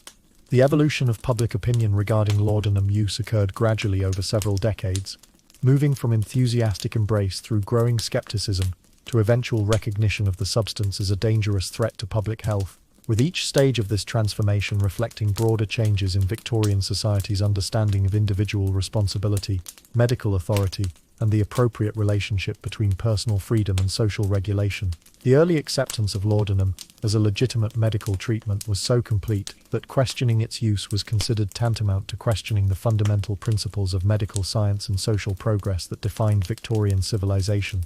The first stirrings of public doubt about laudanum appeared not in medical journals or official health reports, but in the personal testimonies of individuals who had witnessed its destructive effects firsthand, often family members or friends of addicted women who had observed transformations that could not be explained by the medical theories that were being used to justify continued pharmaceutical use. These early voices of concern were typically dismissed as emotional overreactions from people who lacked the scientific knowledge necessary to understand the complex medical issues involved, their observations attributed to feminine hysteria or masculine ignorance rather than being taken as evidence of serious problems with accepted medical practice. The role of the popular press in shaping public opinion about laudanum was complicated by the fact that many newspapers and magazines derived significant advertising revenue from patent medicine companies that manufactured and marketed laudanum-based preparations, creating conflicts of interest that made objective reporting about pharmaceutical addiction extremely difficult to achieve.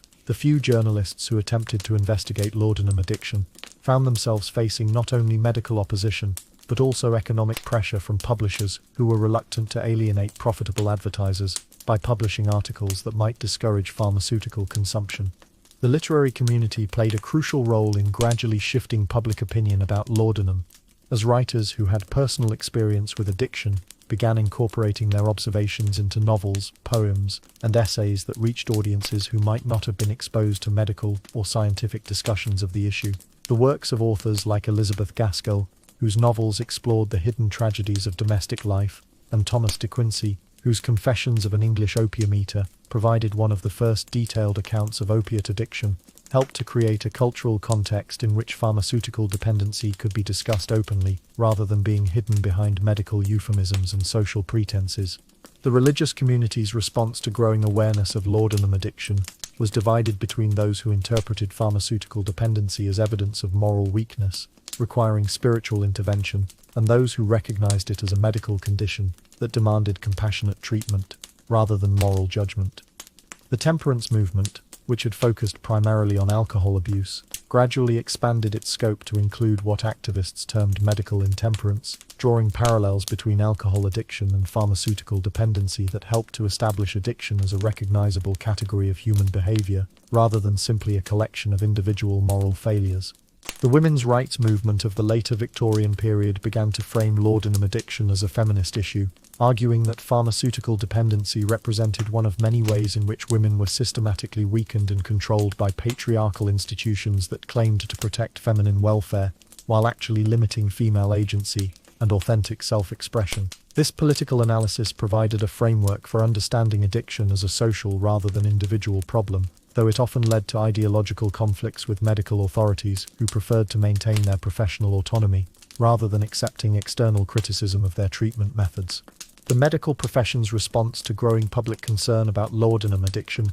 was characterized by defensive resistance to external criticism, combined with gradual internal recognition that existing treatment approaches were inadequate to address the scope of the problem they had helped to create. The emergence of physicians who specialized in addiction treatment represented a significant shift in medical thinking, acknowledging for the first time that pharmaceutical dependency might require specialized knowledge and techniques, rather than simply representing extreme cases of conditions that could be managed through conventional medical practice. The regulatory response to public concern about laudanum took decades to develop and was consistently opposed by pharmaceutical manufacturers, who argued that government interference in medical practice represented a dangerous precedent that threatened both professional autonomy and individual freedom of choice. The eventual passage of legislation requiring labeling of opium-containing preparations and restricting their sale represented a compromise between public health concerns and commercial interests, though such measures came too late to prevent the addiction of thousands of women who had already become dependent on substances they had trusted as legitimate medical treatment. The international dimension of changing public opinion about laudanum was complicated by national differences in medical culture, regulatory philosophy, and social attitudes toward pharmaceutical use, with some countries moving more quickly than others to recognize and address addiction problems, while pharmaceutical manufacturers shifted their marketing efforts toward regions where regulatory oversight remained minimal. The global nature of opium commerce meant that addressing laudanum addiction required international cooperation that was often difficult to achieve, given the economic interests involved and the absence of international institutions capable of coordinating effective responses. The educational initiatives that emerged in response to growing concern about laudanum addiction faced the challenge of providing accurate information about pharmaceutical risks, while avoiding panic that might prevent people from seeking legitimate medical treatment when it was genuinely needed. The development of educational materials that could distinguish between appropriate medical use and dangerous dependency required scientific knowledge that was still evolving and communication skills that were rarely found among the medical professionals who possessed the relevant expertise. The long-term impact of changing public opinion about laudanum extended far beyond the immediate issue of pharmaceutical regulation, contributing to broader transformations in Victorian society's understanding of individual agency, medical authority, and the appropriate role of government in protecting public health against commercial interests that might prioritize profit over human welfare. The laudanum crisis helped to establish precedents for public health regulation that would eventually be applied to other dangerous substances and practices, creating institutional frameworks for addressing similar problems in future generations. The colonial dimensions of the laudanum epidemic extended far beyond the British Isles, reaching into every corner of the empire where European women attempted to maintain Victorian standards of respectability while adapting to climates, cultures, and circumstances that often made such standards not only difficult, but potentially dangerous to maintain. The isolation experienced by colonial wives, separated from extended family networks and familiar social institutions, made them particularly vulnerable to pharmaceutical dependency as they struggled to cope with loneliness, cultural displacement, and the constant stress of maintaining European domestic standards in environments that were often hostile to such attempts. In India, where the British colonial administration maintained elaborate social hierarchies that required European women to perform their roles as exemplars of imperial superiority, while remaining largely isolated from meaningful interaction with local populations, laudanum use became so widespread that it was considered a normal part of colonial life, rather than being recognized as a serious medical problem requiring intervention. The combination of physical discomfort caused by unfamiliar climate conditions, social isolation resulting from racial segregation policies, and the psychological stress associated with maintaining imperial pretenses in situations that often exposed the hollowness of claims to cultural superiority, created conditions that were almost ideally suited for the development of pharmaceutical addiction. The medical infrastructure available in colonial settings was often inadequate to address complex health problems, making laudanum seem like an essential tool for managing everything from tropical diseases to psychological distress, while the lack of alternative treatments or qualified physicians meant that colonial women often became responsible for managing their own medical care with minimal professional guidance. The result was widespread self-medication with substances whose dangers were poorly understood, even by trained physicians, let alone by isolated colonial wives who were forced to rely on outdated medical texts and folk remedies passed down through expatriate communities. The Australian colonies presented unique challenges for European women, attempting to maintain Victorian domestic standards, while adapting to frontier conditions that bore little resemblance to the comfortable domestic environments for which such standards had been designed. The physical demands of colonial life, combined with the social isolation that characterized much of the Australian interior, created conditions that drove many women toward pharmaceutical solutions for problems that might have been better addressed through community support or practical adaptations to local conditions. Mary Henderson, whose letters from her cattle station in Queensland were preserved by her family in England, documented her gradual descent into laudanum dependency as she struggled to cope with the loneliness, physical hardship, and cultural displacement that characterized her colonial experience. Her correspondence reveals a woman who initially viewed laudanum as a temporary measure to help her adapt to colonial conditions, but who gradually became so dependent on pharmaceutical relief that she lost the capacity to engage meaningfully with the colonial life she had originally embraced with such enthusiasm. The Canadian colonies, with their harsh winters and scattered settlements, created additional challenges for European women who found themselves isolated for months at a time, with limited access to medical care or social support, making laudanum seem like an essential survival tool, rather than recognizing it as a dangerous substance, whose use should be carefully monitored and limited. The long dark winters that characterized much of colonial Canada created psychological conditions that were particularly conducive to pharmaceutical dependency, as women struggled with seasonal depression and cabin fever that seemed to require chemical intervention to remain tolerable.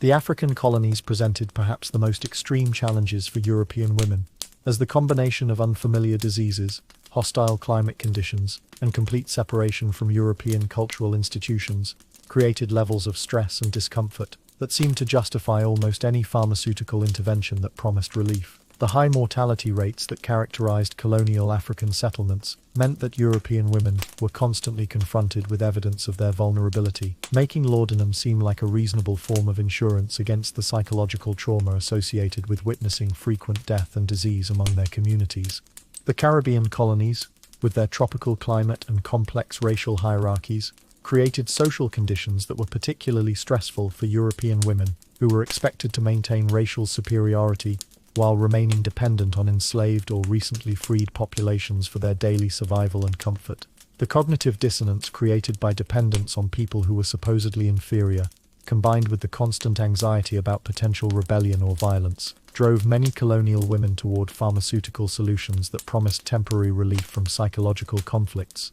that had no satisfactory resolution within the constraints of colonial society. The Pacific colonies, scattered across vast distances and often lacking regular communication with home countries, created extreme isolation that made laudanum seem like one of the few reliable comforts available to European women who found themselves separated from everything familiar and comforting. The letters of colonial wives from New Zealand, Fiji, and other Pacific territories reveal patterns of pharmaceutical dependency that developed as responses to geographic and cultural isolation rather than to specific medical conditions, though the lack of qualified medical supervision meant that such dependencies often went unrecognized until they had become severe enough to interfere with normal functioning. The economic dimensions of colonial laudanum use were complicated by the fact that pharmaceutical preparations often had to be imported at considerable expense from home countries, making addiction not only a health problem, but also a significant financial burden for colonial families, whose incomes were often uncertain, and whose expenses were already inflated by the costs associated with maintaining European standards of living in non-European environments. The high cost of imported laudanum sometimes led colonial families to experiment with local alternatives, including opium preparations obtained through Asian trading networks, creating additional health risks and legal complications. The medical isolation that characterized most colonial settlements meant that women who developed serious laudanum addictions often had no access to qualified treatment, leaving them trapped in dependencies that might have been addressed had they remained in home countries with better medical infrastructure. The few colonial physicians who recognized addiction problems often lacked the training or resources necessary to provide effective treatment, while the social stigma associated with addiction made it difficult for colonial communities to address pharmaceutical dependency openly and systematically. The return journey to home countries created additional complications for colonial women who had developed laudanum dependencies, as they often found themselves judged by family and friends who attributed their pharmaceutical use to colonial moral degradation, rather than recognizing it as an understandable response to colonial conditions that were genuinely difficult and stressful. The reverse culture shock experienced by returning colonial families was often complicated by addiction issues that had developed during colonial service, creating readjustment problems that were poorly understood and inadequately addressed by home country medical and social institutions. The intergenerational effects of colonial laudanum use included not only the immediate impact on children who grew up in pharmaceutical-affected households, but also the longer-term consequences for colonial communities that had normalized chemical solutions to problems that might have been better addressed through social, cultural, or practical adaptations to local conditions, creating patterns of pharmaceutical dependency that persisted long after the original colonial generation had passed away, and the specific conditions that had driven initial addiction had been resolved or forgotten.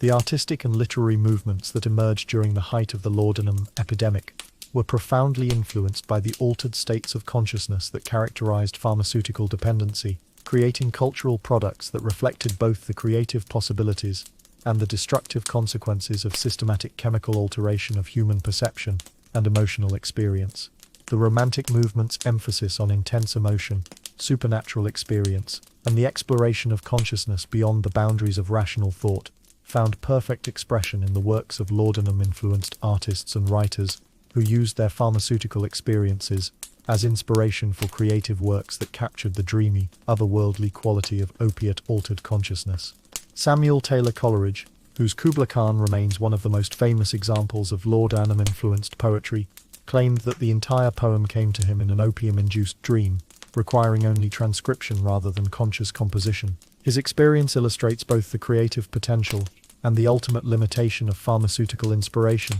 as his addiction eventually interfered with his ability to complete major works and contributed to the personal and professional difficulties that characterized his later life. The fragment that became Kubla Khan represents both the heights of drug-induced creativity and its inherent incompleteness, as Coleridge was interrupted during transcription and claimed never to be able to recover the remainder of the vision that had inspired the poem.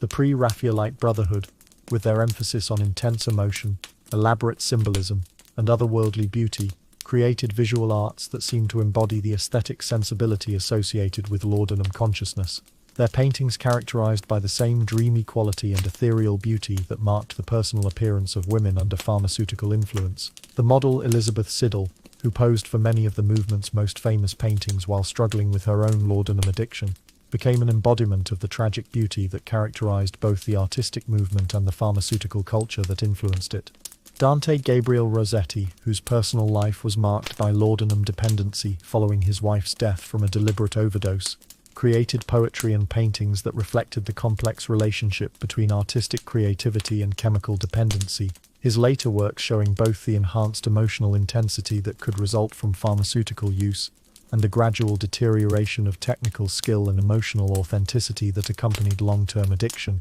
His Beata Beatrix, painted as a memorial to his deceased wife, captures the dreamy, otherworldly quality that characterized both his artistic vision and his pharmaceutical experience. The Gothic revival in literature found perfect material in the experiences of laudanum users, whose altered perceptions and emotional states provided inspiration for stories that explored the boundaries between reality and hallucination, between beauty and horror, between transcendence and degradation. Writers like Sheridan Le Fanu and M.R. James created supernatural fiction that captured the paranoid, hypersensitive mental states that characterized pharmaceutical dependency, their ghostly tales reflecting the psychological reality of individuals whose perceptions had been systematically altered by chemical intervention. The aesthetic movement that emerged in the later Victorian period, with its emphasis on beauty for its own sake and its rejection of moral didacticism in art, found philosophical justification in the laudanum experience, which seemed to offer pure aesthetic experience, freed from the constraints of moral judgment or practical consequence. The movement's emphasis on sensual pleasure and artistic refinement reflected the values that had made laudanum attractive to Victorian women, while its ultimate emptiness and superficiality mirrored the hollow satisfaction that pharmaceutical dependency provided as a substitute for authentic human experience. The music of the Victorian era was influenced by laudanum culture in more subtle ways, as composers created works that reflected the dreamy, emotionally intense, but ultimately passive mental states that characterized pharmaceutical dependency. The popular parlor songs that dominated domestic musical entertainment often featured themes of romantic yearning, spiritual transcendence, and emotional intensity, that resonated with the psychological experiences of laudanum users, while their simple, repetitive musical structures made them accessible to performers whose cognitive abilities had been compromised by chronic pharmaceutical use. The decorative arts of the Victorian period reflected laudanum influence in their emphasis on elaborate ornamentation, dreamlike imagery, and the kind of obsessive attention to detail that characterized the altered consciousness produced by opiate use. The wallpaper designs of William Morris and his contemporaries, with their intricate patterns and organic forms, created visual environments that complemented and enhanced the altered perceptual states produced by pharmaceutical intervention, while the elaborate furnishings and decorative objects that filled Victorian homes provided the kind of rich sensory stimulation that appealed to chemically enhanced aesthetic sensitivity. The photography that emerged during the Victorian era captured images of laudanum-influenced women that became iconic representations of feminine beauty and refinement, their ethereal appearance and distant expressions interpreted as signs of spiritual elevation, rather than being recognized as symptoms of pharmaceutical impairment. The soft focus techniques and dreamy compositions that characterized Victorian portrait photography created visual effects that matched the altered perceptions of laudanum users, making addiction symptoms seem like aesthetic ideals worthy of artistic emulation. The theatre of the Victorian era was influenced by laudanum culture, both in its content and in its performance style, as actresses who used pharmaceutical preparations brought altered emotional states and physical presence to their roles, creating performance styles that emphasized intense emotion and otherworldly beauty over realistic psychological portrayal. The melodramatic conventions that dominated Victorian theatre matched the emotional intensity and psychological extremes that characterized laudanum consciousness, while the elaborate costumes and staging provided the kind of sensory richness that appealed to chemically enhanced aesthetic sensitivity. The literary criticism and aesthetic theory that emerged during this period was profoundly influenced by writers and critics who had personal experience with laudanum, their philosophical approaches to art and beauty reflecting the altered consciousness that pharmaceutical use produced. The emphasis on emotional intensity, sensual pleasure, and transcendent beauty that characterized Victorian aesthetic theory often reflected the value systems of individuals whose normal capacity for pleasure and emotional experience had been chemically enhanced, creating artistic standards that were difficult to achieve or appreciate without pharmaceutical assistance. The decline of laudanum influence in later artistic movements reflected both the growing recognition of addiction as a serious problem and the emergence of alternative approaches to consciousness, alteration, and creative inspiration, as artists and writers began to explore psychological techniques, spiritual practices, and social engagement as sources of creative energy that could provide the intensity and transcendence that had once been sought through pharmaceutical means. The medical alternatives that were explored as substitutes for laudanum, during the growing recognition of its addictive potential, reveal both the genuine desire of physicians to provide effective treatment for their patients and the limited understanding of addiction as a distinct medical phenomenon, requiring specialized approaches that differed fundamentally from conventional therapeutic interventions. The search for non-addictive substitutes for laudanum was driven by the assumption that the substance's therapeutic benefits could be preserved while eliminating its dangerous side effects, a hope that proved largely illusory as most proposed alternatives either proved ineffective for the conditions laudanum had been used to treat or demonstrated their own patterns of dependency and abuse. The introduction of morphine as a supposedly safer alternative to laudanum represented one of the most tragic miscalculations in medical history, as physicians convinced themselves that the isolated active principle of opium would be less addictive than the crude preparations that had caused so many problems, not understanding that morphine's increased potency actually made it more rather than less dangerous than the laudanum it was intended to replace. The medical literature of the period is filled with enthusiastic reports about morphine's superiority to laudanum, written by physicians who genuinely believed they had discovered a solution to opiate addiction, while actually creating conditions for an even more serious epidemic of pharmaceutical dependency. The hypodermic syringe, introduced as a means of delivering medication directly into the bloodstream for maximum effectiveness, was initially hailed as a breakthrough that would allow smaller doses of therapeutic substances to achieve the same beneficial effects that had previously required larger amounts of orally administered preparations. The assumption that injection would somehow reduce the addictive potential of opiates proved catastrophically wrong, as the rapid onset and intense effects produced by injected drugs actually increased rather than decreased their addictive appeal, while the ritualistic aspects of injection created additional psychological dependency that complicated recovery efforts.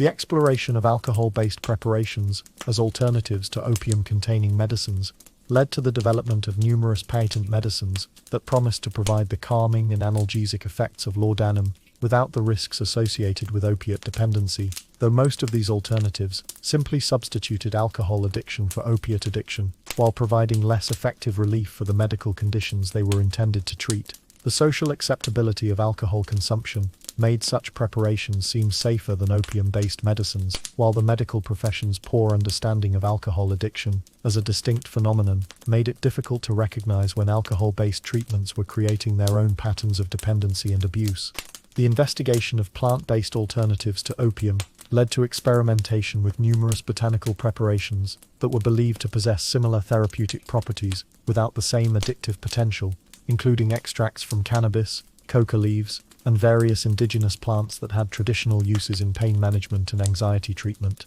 While some of these alternatives did provide genuine therapeutic benefits, many proved to have their own addictive potential or dangerous side effects that were not immediately apparent, while others were simply too weak to provide meaningful relief for patients who had developed tolerance to opiate preparations. The development of what would now be recognized as primitive forms of psychotherapy represented one of the more promising alternatives to pharmaceutical treatment, as some forward-thinking physicians began to recognize that many of the conditions for which laudanum was prescribed might be better addressed through talking, counseling, and psychological support, rather than through chemical intervention. Dr. Mary Putnam Jacobi, one of the few women physicians of the era, developed treatment approaches that emphasized patient education, emotional support, and practical problem-solving as alternatives to pharmaceutical dependency, achieving success rates that compared favorably with conventional medical treatment, while avoiding the risks associated with opiate use. The exploration of physical treatments as alternatives to pharmaceutical intervention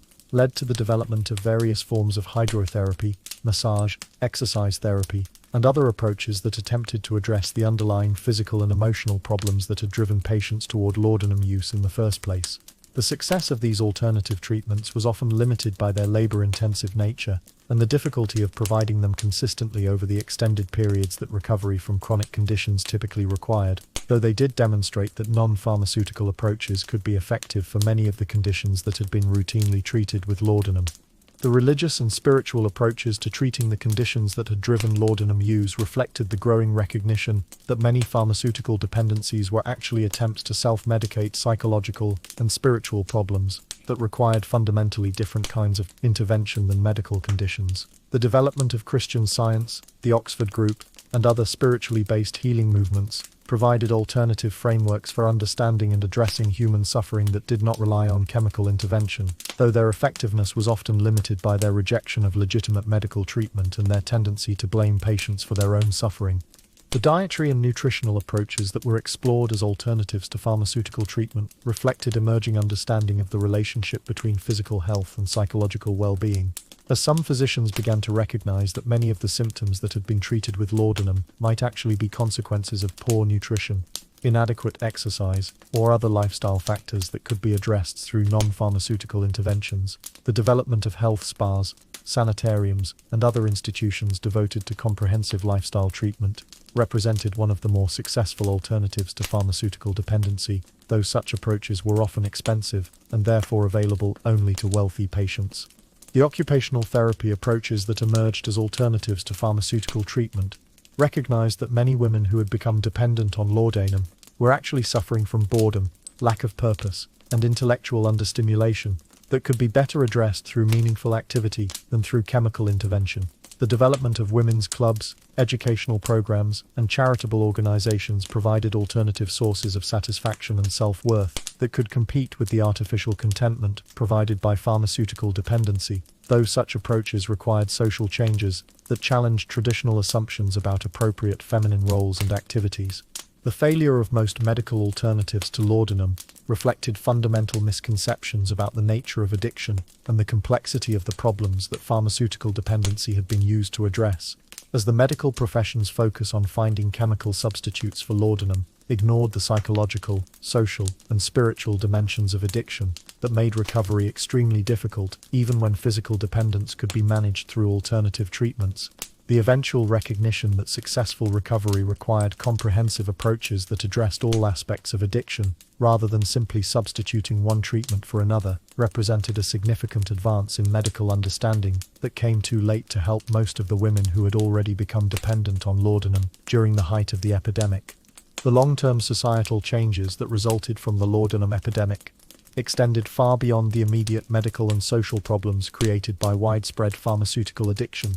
fundamentally altering Victorian society's understanding of medicine, individual responsibility, government regulation, and the appropriate relationship between personal freedom and social welfare in ways that would influence policy debates and social attitudes for generations to come. The recognition that respected medical authorities could systematically harm patients while believing themselves to be providing beneficial treatment created a crisis of faith in medical expertise that required fundamental changes in how medical knowledge was generated, validated, and applied to individual cases. The development of more rigorous standards for medical education and professional certification represented one of the most significant long-term consequences of the laudanum crisis, as the medical profession was forced to acknowledge that existing training methods had failed to prepare physicians to recognize or treat addiction, leading to systematic reforms in medical curricula that emphasized scientific methodology, critical thinking, and careful observation of treatment outcomes rather than relying primarily on traditional authorities and theoretical frameworks that had proven inadequate when confronted with the realities of pharmaceutical dependency. The establishment of regulatory frameworks for pharmaceutical manufacturing and distribution marked a fundamental shift in the relationship between government and commerce, as policymakers were forced to acknowledge that market forces alone were insufficient to ensure product safety, and that government intervention was necessary to protect public health against commercial interests that might prioritize profit over consumer welfare. The precedents established through laudanum regulation provided the foundation for modern pharmaceutical regulation, though the development of effective oversight mechanisms required decades of trial and error as regulators learned to balance the legitimate needs of patients and physicians against the risks associated with potentially dangerous substances. The emergence of addiction medicine as a distinct medical specialty represented another significant long-term consequence of the laudanum epidemic, as the medical profession was forced to acknowledge that dependency disorders required specialized knowledge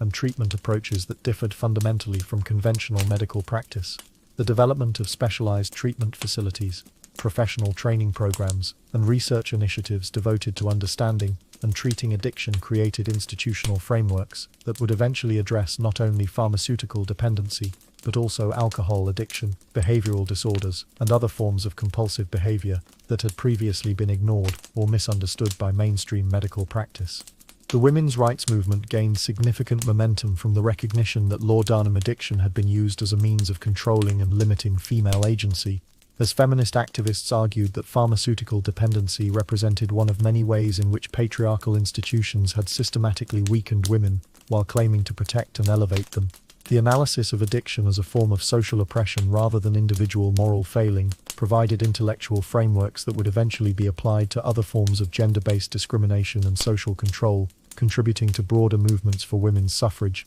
educational opportunity, and professional advancement. The transformation of family structures and domestic relationships that resulted from widespread recognition of laudanum addiction included not only immediate changes in how families dealt with pharmaceutical dependency, but also longer-term shifts in family roles, communication patterns, and decision-making processes that reflected growing awareness of the importance of mental health, emotional honesty, and mutual support in maintaining healthy family relationships. The recognition that addiction could affect anyone, regardless of social class, moral character, or personal strength contributed to more compassionate and realistic approaches to family problems that had previously been hidden behind facades of respectability and social conformity. The evolution of social attitudes toward mental health and psychological distress was significantly influenced by the laudanum epidemic, as the widespread nature of pharmaceutical addiction made it impossible to maintain the fiction that emotional and psychological problems were simply matters of moral character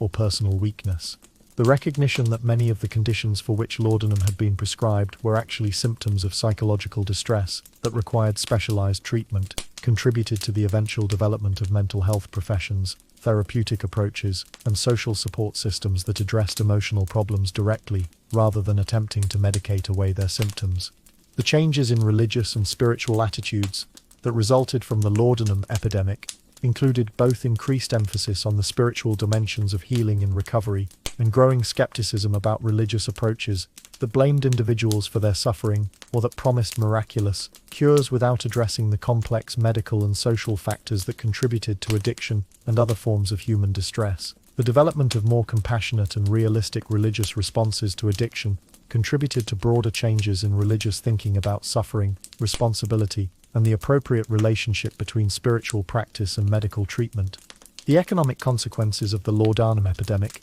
included not only the immediate costs associated with addiction treatment and recovery programs,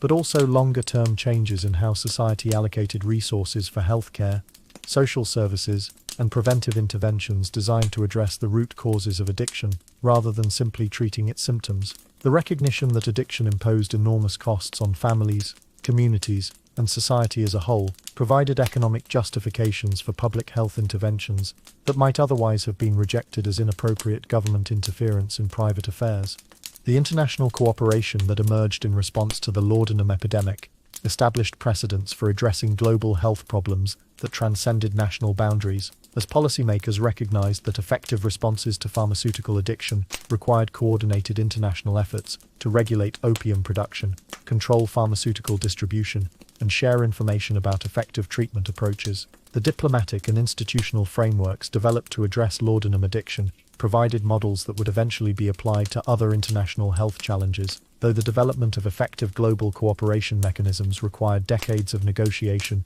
and institutional development. The cultural and artistic legacy of the laudanum epidemic included both the creative works that had been produced under pharmaceutical influence and the eventual reaction against drug-influenced art, as society began to recognize the destructive consequences of chemical dependency on artistic authenticity and creative sustainability. The development of artistic movements that emphasized social realism, authentic emotional expression, and engagement with social problems represented a conscious rejection of the escapist and otherworldly aesthetic that had characterized much laudanum-influenced art. Though the influence of pharmaceutical culture on artistic standards and creative approaches continued to be felt long after laudanum itself had been recognized as dangerous. The educational initiatives that emerged as responses to the laudanum epidemic established important precedents for public health education, scientific literacy, and critical thinking about medical claims and commercial marketing that would eventually be applied to numerous other health challenges.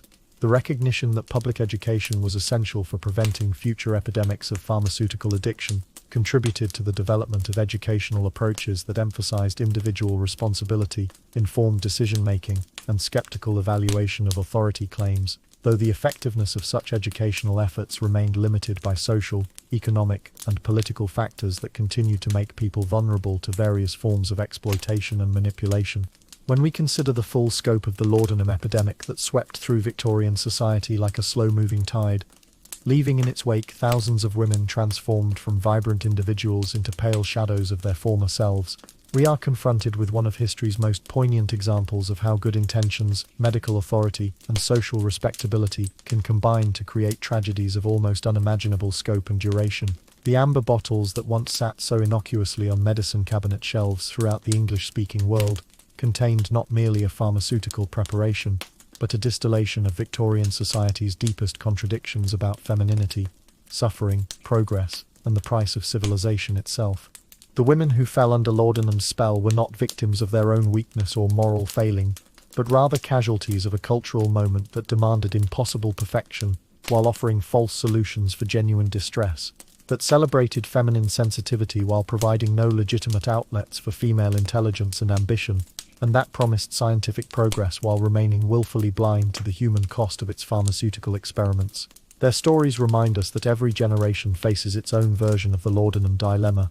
its own choice between the difficult path of authentic engagement with life's inevitable suffering, and the seemingly gentler road that leads toward chemical transcendence of problems that can only be truly resolved through direct confrontation and patient endurance. The medical establishment that created and sustained the laudanum epidemic was not motivated by malicious intent, but by genuine desire to alleviate human suffering combined with profound ignorance about the nature of addiction and the complex relationship between physical symptoms and psychological distress.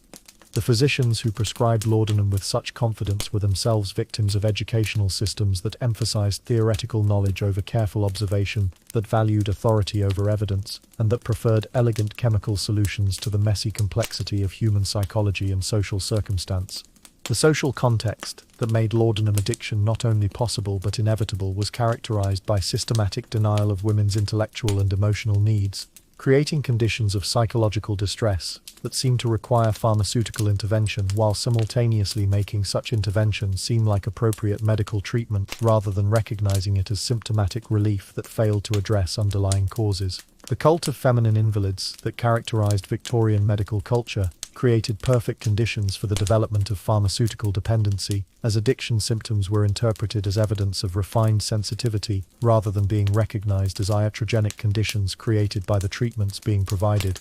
The international scope of the laudanum epidemic reminds us that addiction recognizes no national boundaries or cultural barriers, that the same psychological and social factors that made Victorian women vulnerable to pharmaceutical dependency continue to operate in different forms throughout the world, creating new generations of individuals who seek chemical solutions to problems that require psychological, social, and spiritual responses. The colonial dimensions of laudanum addiction illustrate how isolation, cultural displacement, and social stress can create conditions that make chemical dependency seem not only acceptable but necessary for basic survival and functioning. The children who grew up in laudanum-affected households carried the effects of their mother's pharmaceutical dependencies far into the future, inheriting not only genetic predispositions to addiction, but also cultural attitudes and relationship patterns that normalized chemical solutions to life's inevitable challenges. The intergenerational transmission of addiction patterns created cycles of pharmaceutical dependency that persisted long after laudanum itself had been recognized as dangerous, demonstrating how addiction affects not only individuals, but entire family systems and social communities. The economic dimensions of the laudanum epidemic reveal how commercial interests can align with medical authority and social expectations to create powerful incentives for the continuation of practices that cause enormous human suffering. While the regulatory responses that eventually addressed laudanum addiction established important precedents for government intervention in markets where consumer welfare conflicts with commercial profit, the international nature of opium commerce made individual national responses insufficient, requiring cooperative international efforts that provided models for addressing other global health challenges. The artistic and literary works produced under laudanum influence created cultural products that both reflected and reinforced the aesthetic values associated with pharmaceutical consciousness. Their emphasis on otherworldly beauty, intense emotion, and escape from mundane reality, providing artistic justification for chemical transcendence, while simultaneously documenting the hollow satisfaction and ultimate emptiness that characterized addiction experience. The eventual reaction against drug-influenced art represented society's growing recognition that authentic creativity required engagement with rather than escape from the full spectrum of human experience. The recovery stories that emerged from the laudanum epidemic provide powerful testimony to human resilience and the possibility of healing even from severe chemical dependency, though they also illustrate the extraordinary difficulty of overcoming established addiction patterns and the importance of social support, professional treatment, and fundamental life changes in achieving sustainable recovery. The low success rates that characterized early recovery efforts remind us that addiction treatment requires specialized knowledge and comprehensive approaches that address psychological, social, and spiritual dimensions of dependency, rather than simply focusing on physical detoxification. The long-term societal changes that resulted from the laudanum epidemic included fundamental transformations in medical education, pharmaceutical regulation, family relationships, social attitudes toward mental health, and the appropriate balance between individual freedom and social welfare, changes that continue to influence how contemporary society addresses addiction, medical authority, and the complex relationship between technological capability and human wisdom. The precedents established through responses to laudanum addiction provided frameworks that would eventually be applied to numerous other public health challenges, though the development of effective institutions and policies required decades of trial and error. As we drift towards sleep in our own era, surrounded by our own pharmaceutical preparations and medical certainties, the ghosts of Victorian laudanum users whisper warnings about the seductive power of chemical solutions and the importance of maintaining critical awareness about the substances we trust to improve our lives. Their pale faces and distant eyes remind us that consciousness, even when it brings discomfort, remains our most precious possession, and that any substance promising to improve upon the natural rhythms of human experience deserves the same careful scrutiny we would bring to any other potentially dangerous but seductively beautiful creation of human ingenuity and desperate hope. The tragedy of the laudanum epidemic lies not only in the individual lives that were lost or diminished, but in the broader lesson it provides about the eternal human temptation to seek chemical shortcuts to problems that can only be resolved through the patient work of psychological growth, social change, and spiritual development. The women who faded away under laudanum's influence achieved a kind of immortality through their sacrifice, their stories serving as eternal reminders that the price of pharmaceutical relief is eternal vigilance against the very real possibility that our cures may prove more devastating than the diseases they were designed to address. Tonight, as natural sleep beckons with its promise of rest and restoration, remember that the most profound healing comes not from bottles or pills, but from the courage to face life's challenges with clear eyes and honest hearts, knowing that temporary discomfort endured consciously is infinitely preferable to the hollow peace that comes from chemical escape. The laudanum ghosts of Victorian England achieved their strange immortality by demonstrating the ultimate futility of seeking artificial transcendence, their whispered warnings echoing across the generations to remind us that true healing requires not the numbing of pain, but its transformation through conscious engagement with the full spectrum of human experience. Sleep well, but sleep aware, carrying with you the hard-won wisdom that consciousness, even when it brings difficulty, remains the foundation of all authentic human achievement, and that the substances we trust to enhance our lives must always be approached with the understanding that every chemical solution carries within it the seeds of its own potential destruction, waiting patiently for the moment when helpful medicine transforms into devastating addiction, when the cure becomes worse than any disease it was ever intended to treat.